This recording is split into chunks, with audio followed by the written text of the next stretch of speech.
Hello everyone, good morning सभी को। उम्मीद करता हूँ मेरी वॉइस प्रॉपर आ रही होगी सभी तक। एक बार कंफर्म कर देंगे।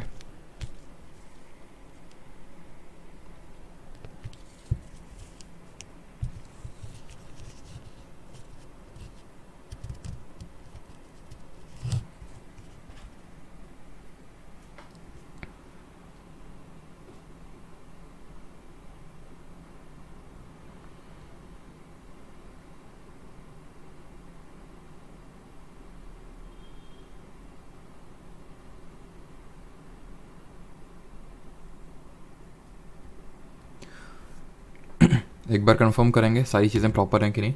और आज हम लोग करने वाले हैं metals and non metals chapter, जिसको कि हिंदी में हम बोलते हैं धातु और अधातु। ठीक है, ये चैप्टर करने वाले हैं। गुड मॉर्निंग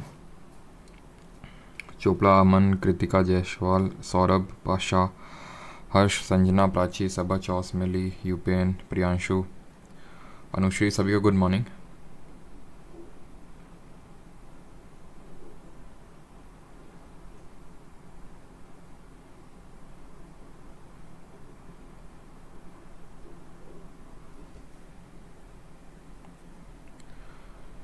चलिए तो स्टार्ट करते हैं अभी। मेटल्स एंड नॉन मेटल्स, धातु व अधातु। ठीक है, और इस चैप्टर में हम लोग सिर्फ मेटल्स एंड नॉन मेटल्स नहीं पढ़ेंगे, इसके अलावा और क्या पढ़ेंगे, अलॉयज़ भी पढ़ेंगे। और इसमें हम क्या क्या करने वाले metals and non metals and alloys में डिफरेंट प्रॉपर्टीज़ पढ़ेंगे, इनके बीच में जो क्लासिफिकेशन है, जो डिफरेंसेस है वो पढ़ेंगे। डिफरेंट तरह के जो अलॉयज़ हैं वो पढ़ेंगे, इनके जो रिफाइनिंग होती है उसको पढ़ेंगे, कोरोजन को पढ़ेंगे। तो इंपॉर्टेंट, बेहद इंपॉर्टेंट चैप्टर है और सारे चैप्टर्स आपस में लिंक्ड हैं। ठीक है, इसी वजह से मिस नहीं करना किसी को। तो आज हम लोग करने वाले मेटल्स एंड नॉन मेटल्स, और कल इसी टाइम आपको पता होना चाहिए कि होगा बायोलॉजी का वन शॉट। ठीक है, कंप्लीट बायोलॉजी का रिवीजन होगा, जिस तरह से हम लोगों ने ज्योग्राफी, पॉलिटी का रिवीजन कर चुके हैं through one shot video. Biology का कल रहने वाला है, स्टार्टिंग एट 9 AM, सुबह 9 बजे स्टार्ट होगा। और फिर संडे को आपका इकोनॉमिक्स का वन शॉट रहेगा। ठीक है, और कल आप लोगों की केमिस्ट्री क्लास में कल भी ब्रेक रहेगा, बिकॉज कल भी हम लोग का वन शॉट लेक्चर है। और क्योंकि कल जो एक और एग्ज़ाम उसके लिए मैं पढ़ाता हूँ, तो उसका भी कल एग्ज़ाम है, तो थोड़ा सा मुझे वहाँ पर रिव्यू वगैरह कराना रहेगा, तो इस वजह से कल आप लोगों का ब्रेक रहेगा। ठीक है, तो हम लोग के चैप्टर्स क्या क्या हो चुके हैं केमिस्ट्री में, matter, atoms and its structure, और ये हम लोग थर्ड चैप्टर देख रहे हैं, that is metal and non metal.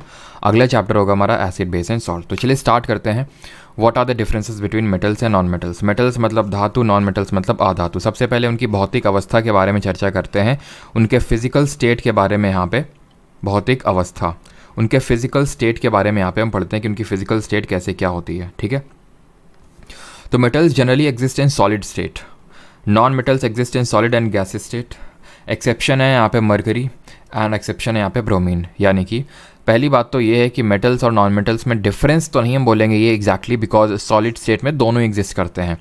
हाँ, ये है कि कुछ मेटल्स हैं जो आपके, या फिर एक ही एक्सेप्शन है जो कि रूम टेम्परेचर पे मरकरी, इसको बोलते हैं हिंदी में पारा। ठीक है, इंग्लिश में बोलते हैं इसको मरकरी। ये एग्जिस्ट करता है लिक्विड फॉर्म में रूम टेम्परेचर पे। इसी तरह ब्रोमीन हमारा एक ये एलिमेंट है जो लिक्विड फॉर्म में एग्जिस्ट करता है, ये नॉन मेटल है। ठीक है, I again repeat, metals non metals सारे सॉलिड होते हैं, एक्सेप्शन अपवाद है यहाँ पे, मेटल्स में मरकरी और नॉन मेटल्स में ब्रोमीन। ये मैं रूम टेम्परेचर पे बोल रहा हूँ। लेकिन अगर जैसे बोलते हैं, अगर ये क्वेश्चन पूछ लेता कि अगर इनमें से किस मेटल को हाथ में या थैली में रखा जाए तो ये मेल्ट होना स्टार्ट हो जाता है, तो ये मेटल्स हमारे गैलियम एंड सीजियम। क्यों मेल्ट होना स्टार्ट हो जाते हैं? बिकॉज इनका जो मेल्टिंग पॉइंट होता है, ठीक है, जो इनका बोल सकते हैं गलनांक होता है, वो बेहद कम होता है। तो भले रूम टेम्परेचर पे, तो ये रूम टेम्परेचर वही हम कंसिडर कर रहे हैं कि अराउंड 25 डिग्री सेल्सियस के अराउंड, तो उसमें ये मेल्ट नहीं करेंगे, उसमें लिक्विड नहीं होंगे। लेकिन जैसे आप हथेली पे रखोगे या फिर थोड़ा सा टेम्परेचर इंक्रीज करोगे, तो धीरे धीरे ये भी अपना मेल्टिंग प्रॉपर्टी स्टार्ट कर देंगे और ये भी मेल्ट होने लगेंगे, भले ये मेटल हैं फिर भी। तो ये हमारे एक्सेप्शंस। देखिए, केमिस्ट्री में is all about exceptions. Chemistry में ये आपको अपवाद देखने को मिलेंगे। वैसे तो हम बायोलॉजी में भी देख चुके हैं, अगर आपको पता हो, जब हम लोग हार्ट पढ़ रहे थे तो वहाँ पे हमने देखा था कि जो भी हमारी आर्टरी होती है ना, जो भी हमारी क्या धमनी बोलते हैं ना हिंदी में उसको, तो जो भी आर्टरी होती है वो प्योर ब्लड को, ऑक्सीजनेटेड ब्लड को कैरी करती है। बट एक ऐसी आर्टरी होती है जो कि डी ऑक्सीजनेटेड ब्लड को कैरी करती है। जरा कॉमेंट में बताइए उसका नाम क्या है। दूसरी प्रॉपर्टी पढ़ते हैं, इसको बोलते हैं लश्यर। लश्यर क्या होती है? इसको बोलते हैं चमकीलापन। ठीक है, चमकीलापन इसको हिंदी में बोल सकते हैं कि कोई जितने भी हमारे मेटल्स होते हैं उनका शाइनिंग सरफेस होता है, वो चमकते हैं। बट जो नॉन मेटल्स होते हैं उनका शाइनिंग सरफेस नहीं होता, दे लैक लश्यर। यानी उनमें चमक नहीं होती है। एक्सेप्शन अगर यहाँ बात करें, मेटल सारे चमकते हैं, लेकिन लेड जो है, जिसको सीसा बोलते हैं हिंदी में, सीसा ये चमकता नहीं है, इट हैज़ डल अपीयरेंस। उसी तरह जो नॉन मेटल्स होते हैं लैक लस्टर, यानी कि ये शाइनिंग इनका सरफेस नहीं होता है। बट यहाँ पे एक्सेप्शन है iodine, diamond and graphite. Iodine, diamond and graphite ये 3 ऐसे नॉन मेटल्स हैं, 3 ऐसे अधातु हैं जो कि अधातु होने के बावजूद भी चमक रखते हैं ये, ठीक। हार्डनेस की अगर बात करें, कठोरता की, तो metals are hard in nature और जो नॉन मेटल्स होते हैं वो सॉफ्ट होते हैं in nature as compare to metals. Exceptions यहाँ पे भी हैं, जैसे sodium, potassium, rubidium, caesium, mercury, gallium and zinc. कैसे? हमने अभी देखा कि जो मरकरी होता है वो लिक्विड होता है, तो भाई ये तो पानी है, मतलब एकदम मतलब लिक्विड है ना कि पानी, तो लिक्विड है, लिक्विड स्टेट में है, तो ऑब्वियस सी बात है हार्ड तो होगा नहीं। अभी हमने पढ़ा गैलियम, सीजियम, इनको हथेली में रखने में मेल्ट होना स्टार्ट हो जाते हैं, तो ये भी हार्ड नहीं होंगे, ये सख्त लौंडे नहीं हम बोल सकते हैं, ठीक है। और रुबीडियम, ठीक है, रुबीडियम सीजियम के बारे में पढ़ा था, ठीक है, गैलियम, सीजियम और रुबीडियम भी, ये भी आपका सख्त नहीं है। और सोडियम, पोटेशियम है, इतने सॉफ्ट होते हैं, मतलब इतने तो सॉफ्ट नहीं होते रुबीडियम, सीजियम जितने, लेकिन ये है कि हाँ नाइफ से कट हो जाते हैं, चाकू से कट हो जाते हैं, तो फिर हार्ड कहाँ से हुए। और जिंक भी हमारा इतना हार्ड नहीं होता है। जिंक हमारा ब्लूइश वाइट करके, मतलब ब्लूइश वाइट मेटल होता है, अगर आपने कभी देखा हो, और ये भी उतना हार्ड होता नहीं है। Soft metals cut by knife, इनको हम चाकू से काट सकते हैं, ठीक है। नॉन मेटल सॉफ्ट होते हैं, बट एक्सेप्शन यहाँ पे diamond is the hardest natural substance known. ये एक्सेप्शन आपको याद रखना है कि भले नॉन मेटल्स उतने हार्ड नहीं होते, लेकिन जो हीरा होता है it is the hardest natural substance known. अगले पे आते हैं, दैट इज़ मैलिएबिलिटी। इसको हम बोल सकते हैं लचीलापन, ठीक है, इसको बोल सकते हैं लचीलापन। तो मेटल्स जो होते हैं हमारे धातु, वो लचीले होते हैं, मैलिएबल होते हैं, that is they can be beaten into thin sheets. For example gold and silver. ये क्या है हमारा? ये गोल्ड है, सोना है, और ये क्या है? सिल्वर यानी कि चांदी है। And silver is the highest, is the metal with the highest conductivity. Conductivity का मतलब है कि ये इलेक्ट्रिसिटी को कंडक्ट करते हैं। कौन? जो हमारे मेटल्स होते हैं, ठीक है। वैसे जब हम पीरियोडिक टेबल पढ़ेंगे, वैसे तो पीरियोडिक टेबल हमारी गवर्नमेंट ने, एनसीईआरटी ने हटा दिया है क्लास 10 से, जो कि क्लास 10th में पहले होता था, बट हम लोग पढ़ेंगे उसको बिकॉज एसएससी उससे क्वेश्चन पूछता है और काफ़ी क्वेश्चन पूछता है। तो वहाँ पे हम देखेंगे, जब हम पीरियोडिक टेबल देखेंगे, कि इस तरह की हमारी कुछ पीरियोडिक टेबल होती है। और ज़्यादातर जो हमें मेटल्स मिलते हैं, धातुएं मिलती हैं, वो left side of the periodic table में मिलती हैं। राइट साइड में हमें ज़्यादातर नॉन मेटल्स मिलते हैं, अधातुएं मिलती हैं। तो इसमें से जो सबसे ज़्यादा कंडक्टिविटी रखने वाला मेटल है हमारा silver. I again repeat, conductivity का मतलब होता है सुचालकता, यानी कि जो मेटल्स होते हैं वो good conductor of heat and electricity होते हैं, बट नॉन मेटल्स नहीं होते हैं। तो मैलिएबिलिटी का मतलब क्या हुआ? मैलिएबिलिटी आपसे प्रॉपर्टी पूछ लेता है, इस तरह से पूछा भी था CHSL में। उसने मैलिएबिलिटी लिखा, डक्टिलिटी लिखा, और उन दोनों को क्रॉस करवा दिया। मतलब मैलिएबिलिटी में ये डेफिनेशन लिख दी, डक्टिलिटी में ये डेफिनेशन लिख दी, उल्टा कर दिया उसने।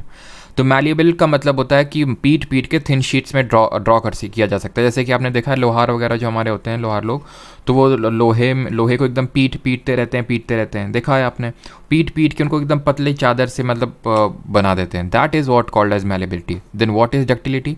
हिंदी में इसको बोलते हैं नमनीयता, ठीक है। नमनीय होते हैं हमारे जो धातुएं होती हैं, ठीक है, डक्टाइल होते हैं। दैट मीन कि इनको हम वायर्स में ड्रॉ कर सकते हैं, इनको खींच के इनके लंबे तार बना सकते हैं। फॉर एग्जाम्पल 1 ग्राम गोल्ड से हम लोग 2 किलोमीटर लंबा तार बना सकते हैं। एक्सेप्शन ऑब्वियस ही बात है, यहाँ पे मरकरी, सोडियम, पोटेशियम, जिंक हो गए। क्यों? क्योंकि ये सॉफ्ट होते हैं। यहाँ पे भी यही होंगे। क्यों? क्योंकि ये सॉफ्ट होते हैं। अगर आप इनको आप बीट करोगे, जैसे जिंक के साथ क्या दिक्कत है, जिंक टूट जाता है। जैसे होते हैं ना कुछ लोग के ऊपर कितना भी प्रेशर पड़े वो और उसको झेलते हैं, ठीक है। हर कोई टूटता है, लेकिन हर किसी एक क्षमता होती है। जिंक क्या होता है? जिंक बिल्कुल भी ये बाहरी स्ट्रेस को झेल नहीं पाता। एक हथौड़ा पड़ा, टूट गया पूरी तरह से। दैट मीन्स कि अभी हम देखेंगे, इस प्रॉपर्टी को बोलते हैं ब्रिटलनेस। मेटल्स हार्ड होते हैं, metals are not brittle. Metals are hard and not brittle. Brittle का मतलब होता है हथौड़ा मारते एकदम बिखर जाना, ऐसे मतलब कि आपने कुछ जरा सा बाहरी फोर्स डाला और पूरी तरह से बिखर गया। That is called as brittleness. तो मेटल्स ब्रिटल नहीं होते हैं, हार्ड होते हैं, बट जो नॉन मेटल्स होते हैं ब्रिटल होते हैं। एक्सेप्शन यहाँ जिंक है। जिंक को आपने मारा, वो एकदम हो गया, ठीक है। जैसे नॉन मेटल्स के साथ हमारा होता है, वो ब्रिटल होता है, ठीक है। तो इसी वजह से, जैसे मैलिबिलिटी का मतलब है कि आपने आप उनको बीट करोगे, आप मारोगे तो थिन शीट्स में और पतले ऐसे होते जाएंगे, बट इसको तो मारते बिखर गया, तो फिर कैसे ये होगा, ठीक है, तो ये ब्रिटल है। मरकरी पहले से लिक्विड है, आप इसको क्या पीटे हुए को पीटोगे, शर्म नहीं आती तुम्हें, है? सोडियम और पोटेशियम क्या है, ये काफ़ी सॉफ्ट है। तो नॉन मेटल अगर बात करें, they are not malleable, that is they can not be beaten in to thin sheets. उसी तरह डक्टाइल नहीं होते नॉन मेटल्स, यानी कि they can not be drawn in to long wires. Melting and boiling point की बात करें, यानी कि गलनांक की बात करें, तो इनका हाई मेल्टिंग पॉइंट और हाई बॉइलिंग पॉइंट होगा। हाई मेल्टिंग पॉइंट का मतलब क्या होता है, एक ऐसा पॉइंट जिसके बाद वो मेल्ट होना स्टार्ट हो जाएंगे। तो ऑब्वियस ही बात है, मेटल्स का हाई हो गया ना, कि आपको बहुत ज़्यादा टेम्परेचर देना पड़ेगा, तब जाके कहीं मेटल्स हमारे मेल्टिंग पॉइंट पे आएंगे या फिर बॉइलिंग पॉइंट पे आएंगे। एक्सेप्शन यहाँ पे है रीनियम, ठीक है, सॉरी एक्सेप्शन यहाँ पे मरकरी, नॉट रीनियम, ठीक है, रीनियम का तो काफ़ी होता है। एक्सेप्शन यहाँ पे मरकरी है, बिकॉज मरकरी पहले से पिघला हुआ है, ठीक है, तो इसमें अब क्या ही आप इसको पिघलाओगे। और यहाँ अगर बात करें नॉन मेटल्स, तो इनका लो मेल्टिंग पॉइंट और लो बॉइलिंग पॉइंट होता है। एक्सेप्शन यहाँ पे डायमंड होगा, जो कि हार्डेस्ट सब्सटेंस स्टोन है, and graphite, silica, carbon and boron, ये सब हमारे क्या होते हैं, ये इनका काफ़ी हाई होता है, क्या, जो मेल्टिंग एंड बॉइलिंग पॉइंट होता है। आई होप यहाँ तक सभी की चीज़ें क्लियर होंगी। अब आते हैं अगली प्रॉपर्टी पे, दैट इज 7th नंबर की प्रॉपर्टी, और ये है density. Density, they have high density, जो हमारे मेटल्स होते हैं इनकी जो, क्या बोलेंगे इसको हिंदी में, डेंसिटी को एकदम वर्ड नहीं आता, कभी कभी एकदम से दिमाग से चला जाता है, क्या बोलेंगे डेंसिटी को, घनत्व, ठीक है, घनत्व इनका बहुत ज़्यादा होता है, किनका, मेटल्स का, दे हैव हाई डेंसिटी। वहीं अगर नॉन मेटल्स की बात करें, दे हैव लो डेंसिटी, इनकी बहुत ज़्यादा डेंसिटी होती है। अब डेंसिटी का मतलब जैसे कि अगर आपने इनको पानी में डाला, वाटर में डाला, तो ये तुरंत सिंक डाउन कर जाएंगे, ठीक है। एक्सेप्शन अगर बात करें सोडियम पोटेशियम, ये वाटर में फ्लोट कर जाते हैं, और फ्लोट तो छोड़िए, वाटर में डालेंगे ना, एकदम पटाखे की तरह एकदम बहुत भयानक विस्फोटक रिएक्शन करते हैं। अभी हम देखेंगे वाटर के साथ मेटल्स कैसी रिएक्शन करते हैं और नॉन मेटल्स कैसी रिएक्शन करते हैं, ठीक है। तो सोडियम और पोटेशियम फ्लोट करते हैं, और जैसे होता है फ्लोट तो छोड़िए, एकदम विस्फोट कर देते हैं। तो आप ये मत करिएगा, सोडियम और पोटेशियम को लेके आए और डाल दिया पानी में, देखते हैं कैसे फ्लोट करते हैं, देखने लायक बचोगे नहीं, ठीक है। तो हाई डेंसिटी होती है। और अगर बात करें यहाँ पे highest density, metal with the highest density, कोई बताना चाहेगा, ओ से नाम होता है उसका, ओ से नाम होता है उस मेटल का। इनकी लो डेंसिटी होती है, बट यहाँ पे एक्सेप्शन है डायमंड। ब्रिटलनेस के बारे में भी मैं बता चुका हूँ। एलॉय फॉर्मेशन की अगर बात करेंगे, तो एलॉय फॉर्मेशन के लिए क्या डाउट आ रहा है, बिल्कुल गलत तो बोलते हैं उसको, अंजलि, दीपक, जानवी, सौरभ, पनाडा, हरीश, मुकुल, सबका सही है, ठीक है। एलॉय फॉर्मेशन, एलॉय मतलब ये है कि मिश्र धातु, यानी मिश्र धातु ये बहुत जल्दी बना लेते हैं। मिश्र धातु क्या होती है, हम लोग पढ़ चुके हैं, बताइए किस तरह के मिक्सचर होते हैं एलॉय। और यहाँ पे हाईएस्ट डेंसिटी होती है ऑस्मियम की, ठीक है, ऑस्मियम की होती है हाईएस्ट डेंसिटी। और एलॉय क्या होते हैं हमारे, एलॉय होते हैं होमोजीनस मिक्सचर्स, एलॉय होते हैं हमारे होमोजीनस मिक्सचर्स होते हैं। और ये क्या होते हैं, जब दो या दो से ज़्यादा मेटल्स या फिर नॉन मेटल्स को मिक्स कर दिया जाता है, तो एलॉय बनते हैं, मिश्र धातु बनती है। अब हम इसी लेक्चर में पढ़ेंगे कि क्यों मिक्स किया जाता है। एग्जाम्पल है स्टेनलेस स्टील एलॉय ऑफ, इन सब का एलॉय है। बाकी अभी हम सारी चीज़ें पढ़ेंगे, तो आप इसको यहाँ पे स्किप भी कर सकते हैं। Non metals do not form alloy, exception है यहाँ पे carbon is alloyed with iron to form steel. Exception यहाँ पे कार्बन है, जिसको कि हम स्टील बनाने में यूज़ करते हैं। यहाँ पे आयरन के साथ इसको हम डालते हैं ताकि स्टील बन सके, और ताकि उस आयरन में, जैसे कि फॉर एग्जांपल अगर आयरन की बात करें ना, आयरन इतना सॉफ्ट होता है कि जो हम लोग आयरन यूज़ करते हैं वो प्योर आयरन नहीं होता है, उसमें रफली 0.05% कार्बन मिक्स होता है। क्योंकि अगर हमने प्योर आयरन को यूज़ किया तो उसको हम यूज़ नहीं कर पाएंगे। उसी तरह जो हम गोल्ड यूज़ करते हैं, भले आप चाहे 24 कैरेट का लेके आएँ, वो 24 कैरेट का नहीं है। तो कितने कैरेट का है वो हम पढ़ेंगे लेक्चर के आगे। आपके साथ धोखा हो रहा है, बिल्कुल धोखा हो रहा है, अभी देखेंगे, ठीक। तो ये हो गई। आगे कुछ और प्रॉपर्टी है, थर्मल एंड इलेक्ट्रिकल कंडक्टिविटी। तो जैसे अभी मैंने बताया कि सुचालकता के बारे में बात करें, तो metals are good conductors of heat and electricity, यानी कि इलेक्ट्रिसिटी और हीट को कंडक्ट करते हैं, ठीक है। जैसे फॉर एग्जांपल अगर आप आयरन रॉड लो, यहाँ पे आप इसको जलाओ, मतलब इस तरह से यहाँ पे फ्लेम में इसको रखो, तो धीरे धीरे आपको यहाँ पे पकड़े रहो रॉड को, तो आपको परम आनंद की अनुभूति हो जाएगी। क्यों? क्योंकि इसने हीट को कंडक्ट कर दिया। यहाँ पे आप इलेक्ट्रिक वायर्स लगा दीजिए जिसमें कि इलेक्ट्रॉन्स फ्लो हो रहे हैं, ठीक है, और फिर पकड़िए, अगेन बहुत ज़्यादा परमानंद की अनुभूति होगी आपको, ठीक है। तो इसका मतलब क्या, जो मेटल्स होते हैं हमारे गुड कंडक्टर्स होते हैं। इलेक्ट्रिसिटी के एक्सेप्शन है यहाँ पे लेड यानी शीशा और मरकरी यानी कि पारा, ये नहीं कंडक्ट करते हैं हीट और इलेक्ट्रिसिटी, यानी कि बैड कंडक्टर्स होते हैं, ठीक है।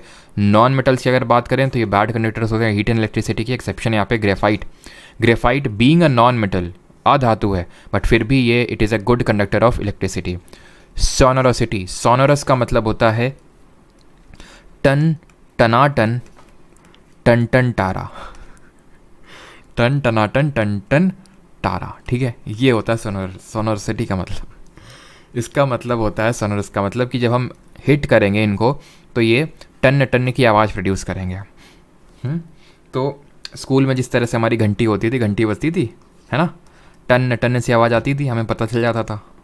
तो क्यों? क्योंकि वो एक होता था मेटल। तो जब मेटल्स को स्ट्राइक किया जाता है तो इस तरह की टन टन की आवाज़ निकालते हैं, and which is called as sonorosity. Non metals इस तरह की आवाज़ नहीं निकालते हैं, so non metals are not sonorous, they are non sonorous.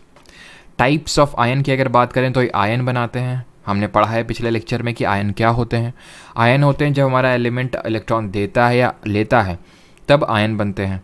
अगर इलेक्ट्रॉन देता है तो कैट आयन बनता है, जिसको बोलते हैं धन आयन। और इलेक्ट्रॉन अगर लेता है एलिमेंट, ठीक है, तो उसको एन आयन बोलते हैं, जिसको हिंदी में बोलते हैं ऋण आयन। जो हमारे मेटल्स होते हैं वो हमेशा इलेक्ट्रॉन देते हैं। इलेक्ट्रॉन क्यों देते हैं? क्यों देते हैं हमने पिछले लेक्चर में पढ़ा था कि जब वैलेंस शेल में, यानी कि जो आखिरी सेल होती है उसमें जो इलेक्ट्रॉन होता है जिसको हम वैलेंस इलेक्ट्रॉन बोलते हैं, जब किसी के पास 1, 2, 3 इस तरह से वैलेंस इलेक्ट्रॉन होते हैं तो वो इलेक्ट्रॉन देता है ताकि उसकी ऑक्टेट कंप्लीट हो सके और वो स्टेबिलिटी गेन कर सके। नॉन मेटल्स वो होते हैं जैसे कि अगर मान ले 5 है, 6 है, 7 है, तो इनका वैलेंस इलेक्ट्रॉन इतने हैं, तो ये इलेक्ट्रॉन को लेने की आतुरता रहती है इनमें। तो जब लेते हैं तो नेगेटिव चार्ज बन जाता है और उसको हम बोलते हैं एनायन। जब ये मेटल्स इलेक्ट्रॉन देते हैं तो प्लस चार्ज एक्वायर कर लेते हैं और उसको हम बोलते हैं cation. Nature of oxide, oxide इनके जो होते हैं वो बेसिक होते हैं, यानी कि क्षारीय होते हैं, और नॉन मेटल्स के अम्लीय होते हैं। अभी हम देखेंगे कि हमें कैसे पता चला कि इनके क्षारीय होते हैं और इनके अम्लीय होते हैं। पहले ये बताइए यहाँ तक किसी का कोई डाउट तो नहीं है, देन आगे बढ़ते हैं हम लोग।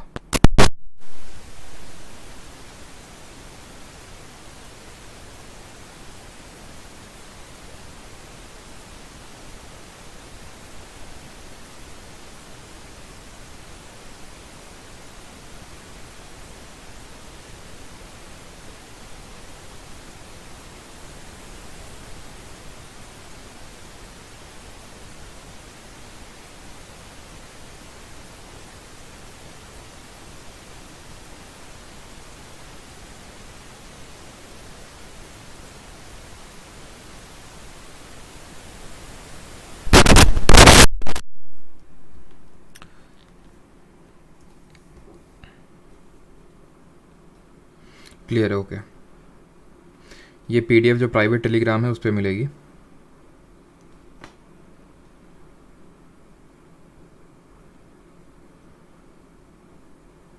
चले, हाँ अभी बिग एफएम नहीं आया होगा, ठीक है, अभी वॉइस आ रही होगी आरजे की, है ना। केमिकल प्रॉपर्टीज़ ऑफ मेटल्स पे आते हैं अभी, ठीक। Reaction of metal with oxygen, burning in air और फॉर्मेशन ऑफ ऑक्साइड। तो जब भी हम मेटल्स को बर्न करते हैं in the presence of oxygen, वो मेटल ऑक्साइड बनाते हैं। Almost all metals combine with oxygen to form metal oxide, as you can see here, simple, ठीक।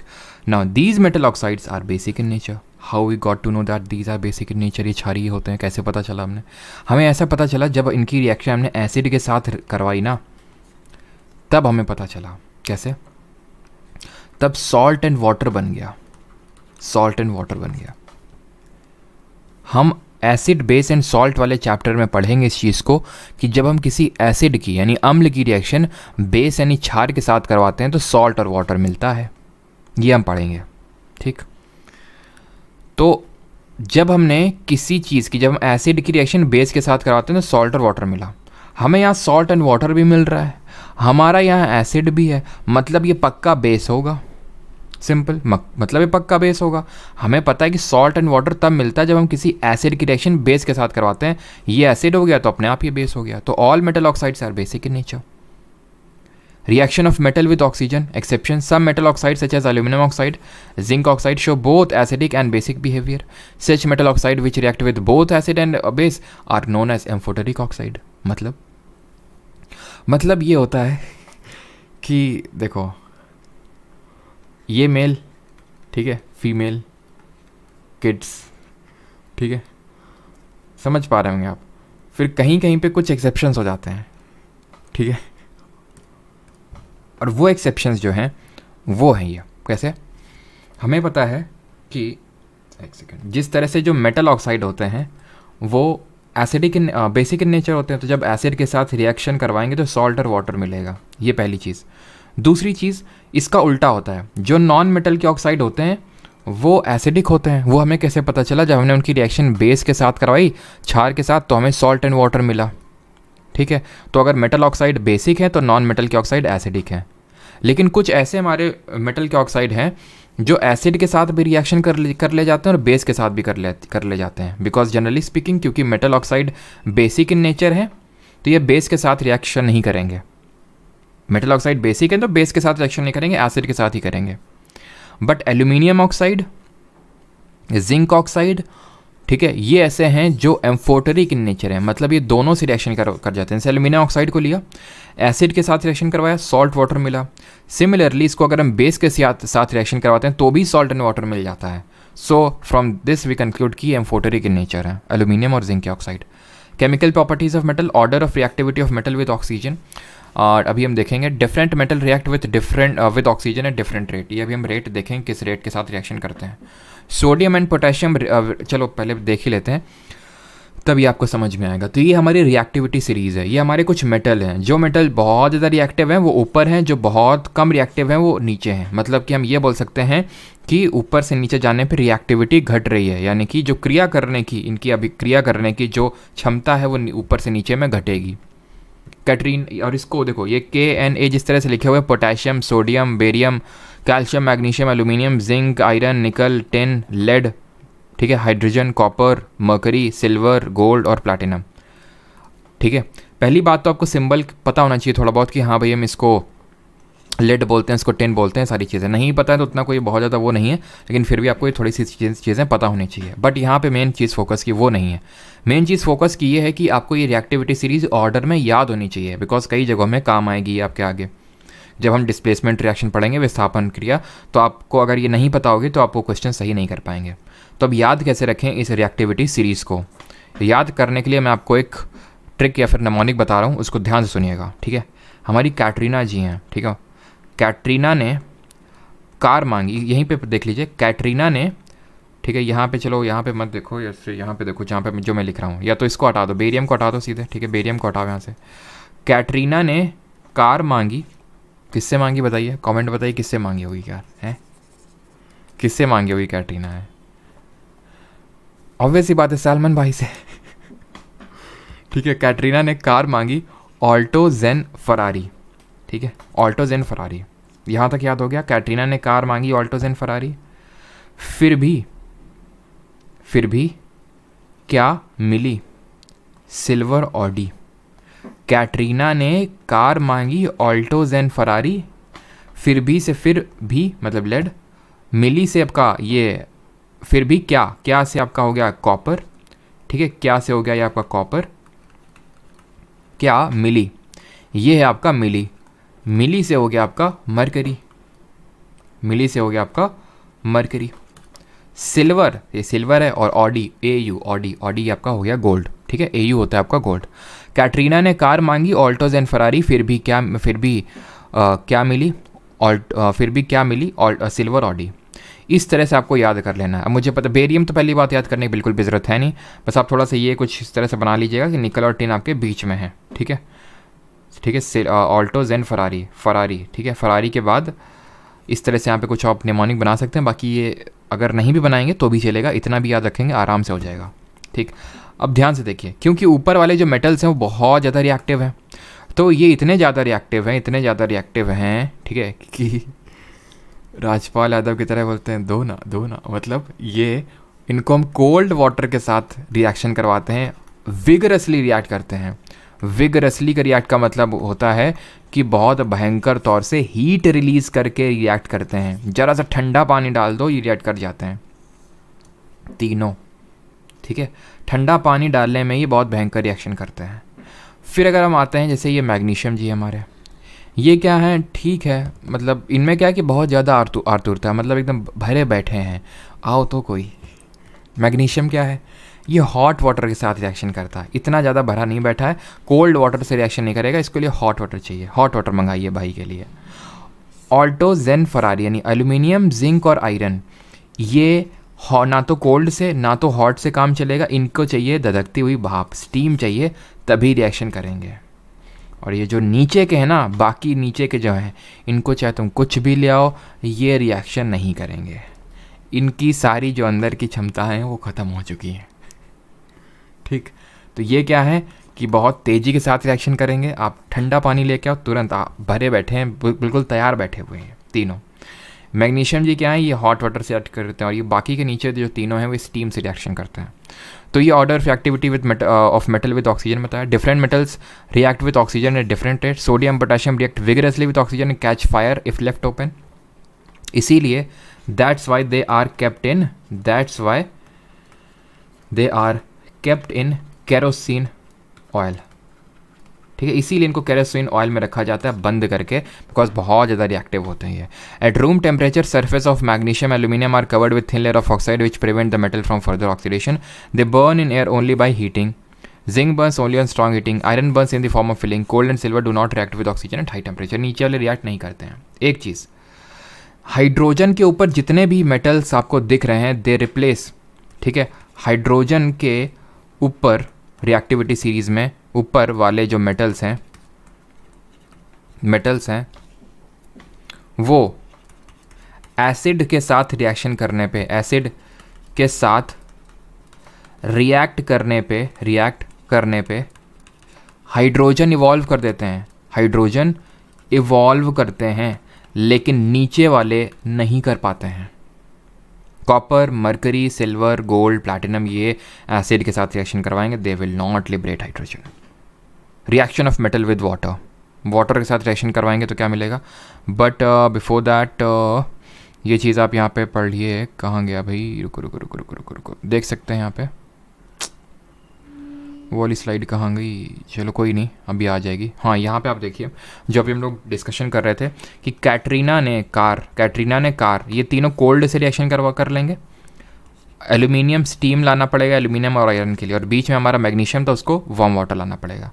मेटल रिएक्शन कैसे करता है वाटर के साथ, metal react with water and produce a metal oxide and hydrogen, यानी hydrogen gas evolve होती है। Metal oxide that are soluble in water dissolve it further to form metal hydroxide. All the metal do not react with water as the metal placed lower in the reactivity series are less reactive towards water. जो नीचे हमें दिख रहे हैं ये water के साथ reaction करवाओगे, जैसे कि हमारा सोना है, गोल्ड, ठीक है, गोल्ड को अगर आप उसमें पानी डाल दोगे तो क्या हाइड्रोजन लिबरेट हो जाएगी? बिल्कुल नहीं। गोल्ड तो बिल्कुल ही एकदम कुछ करेगा ही नहीं रिएक्शन। गोल्ड जो है हमारा, यानी कि AU, ये सिर्फ एक मिक्सचर होता है एक्वा रेजिया का, उसके साथ रिएक्शन करता है, जो हमारा गोल्ड हो गया, प्लैटिनम हो गया, ठीक है, एक्वा रेजिया। ये जो एक्वा रेजिया है, इसमें हम दो एसिड्स का मिक्सचर लेते हैं, एक तो HCl और एक HNO3 का लेते हैं एक पर्टिकुलर रेशियो में, तभी मैंने यहाँ रेशियो का सिंबल लगाया 3:1, 3:1 में। HCl, इसमें 3 लेटर्स हैं, ऐसे करके याद रखो, इसलिए 3, और ये बाकी एक दूसरा वाला 1 हो जाएगा, ठीक है।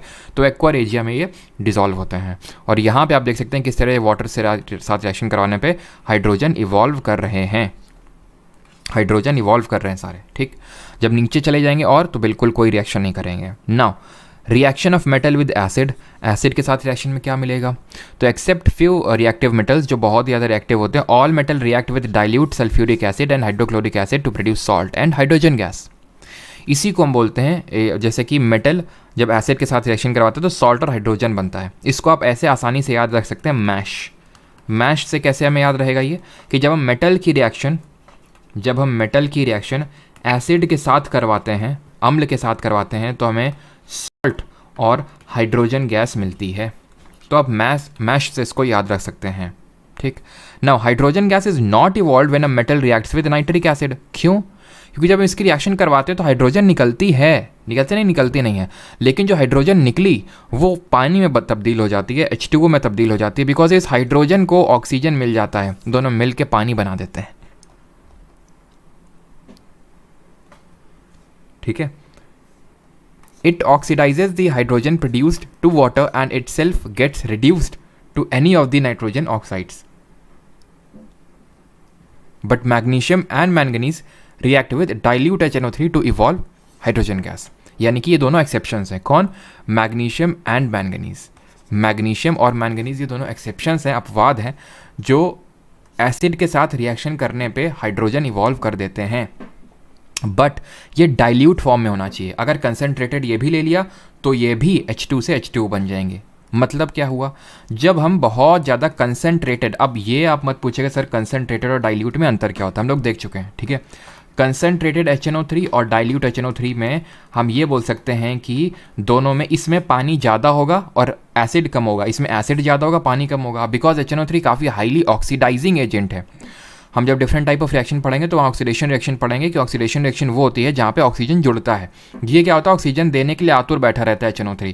तो अगर हम बहुत ज़्यादा डाइल्यूट लेंगे ना, तभी मैग्नीशियम और मैंगनीज बोलते हैं कि भाई हम रिएक्ट तो कर तो लेंगे, ठीक है हम देख लेंगे, जैसे होते हैं ना, हमसे नहीं हो पाएगा, हमसे नहीं हो पाएगा। फिर कुछ लोग आते हैं, ठीक है देखते हैं लाओ करके तो, लेकिन हाँ डाइल्यूट देना, अभी कंसनट्रेटेड दोगे तो हम भी नहीं कर पाएंगे, ठीक है। तो मैग्नीशियम मैंगनीज डाइल्यूट से कर ले जाते हैं, बाकी नहीं कर पाते हैं, बिकॉज क्योंकि वो उनका H2 में तब्दील हो जाता है। ठीक, क्लियर है, यहाँ तक सभी को क्लियर है? कोई डाउट तो नहीं, एक बार कंफर्म करिए, फिर हम पढ़ेंगे reaction of metal with other metal.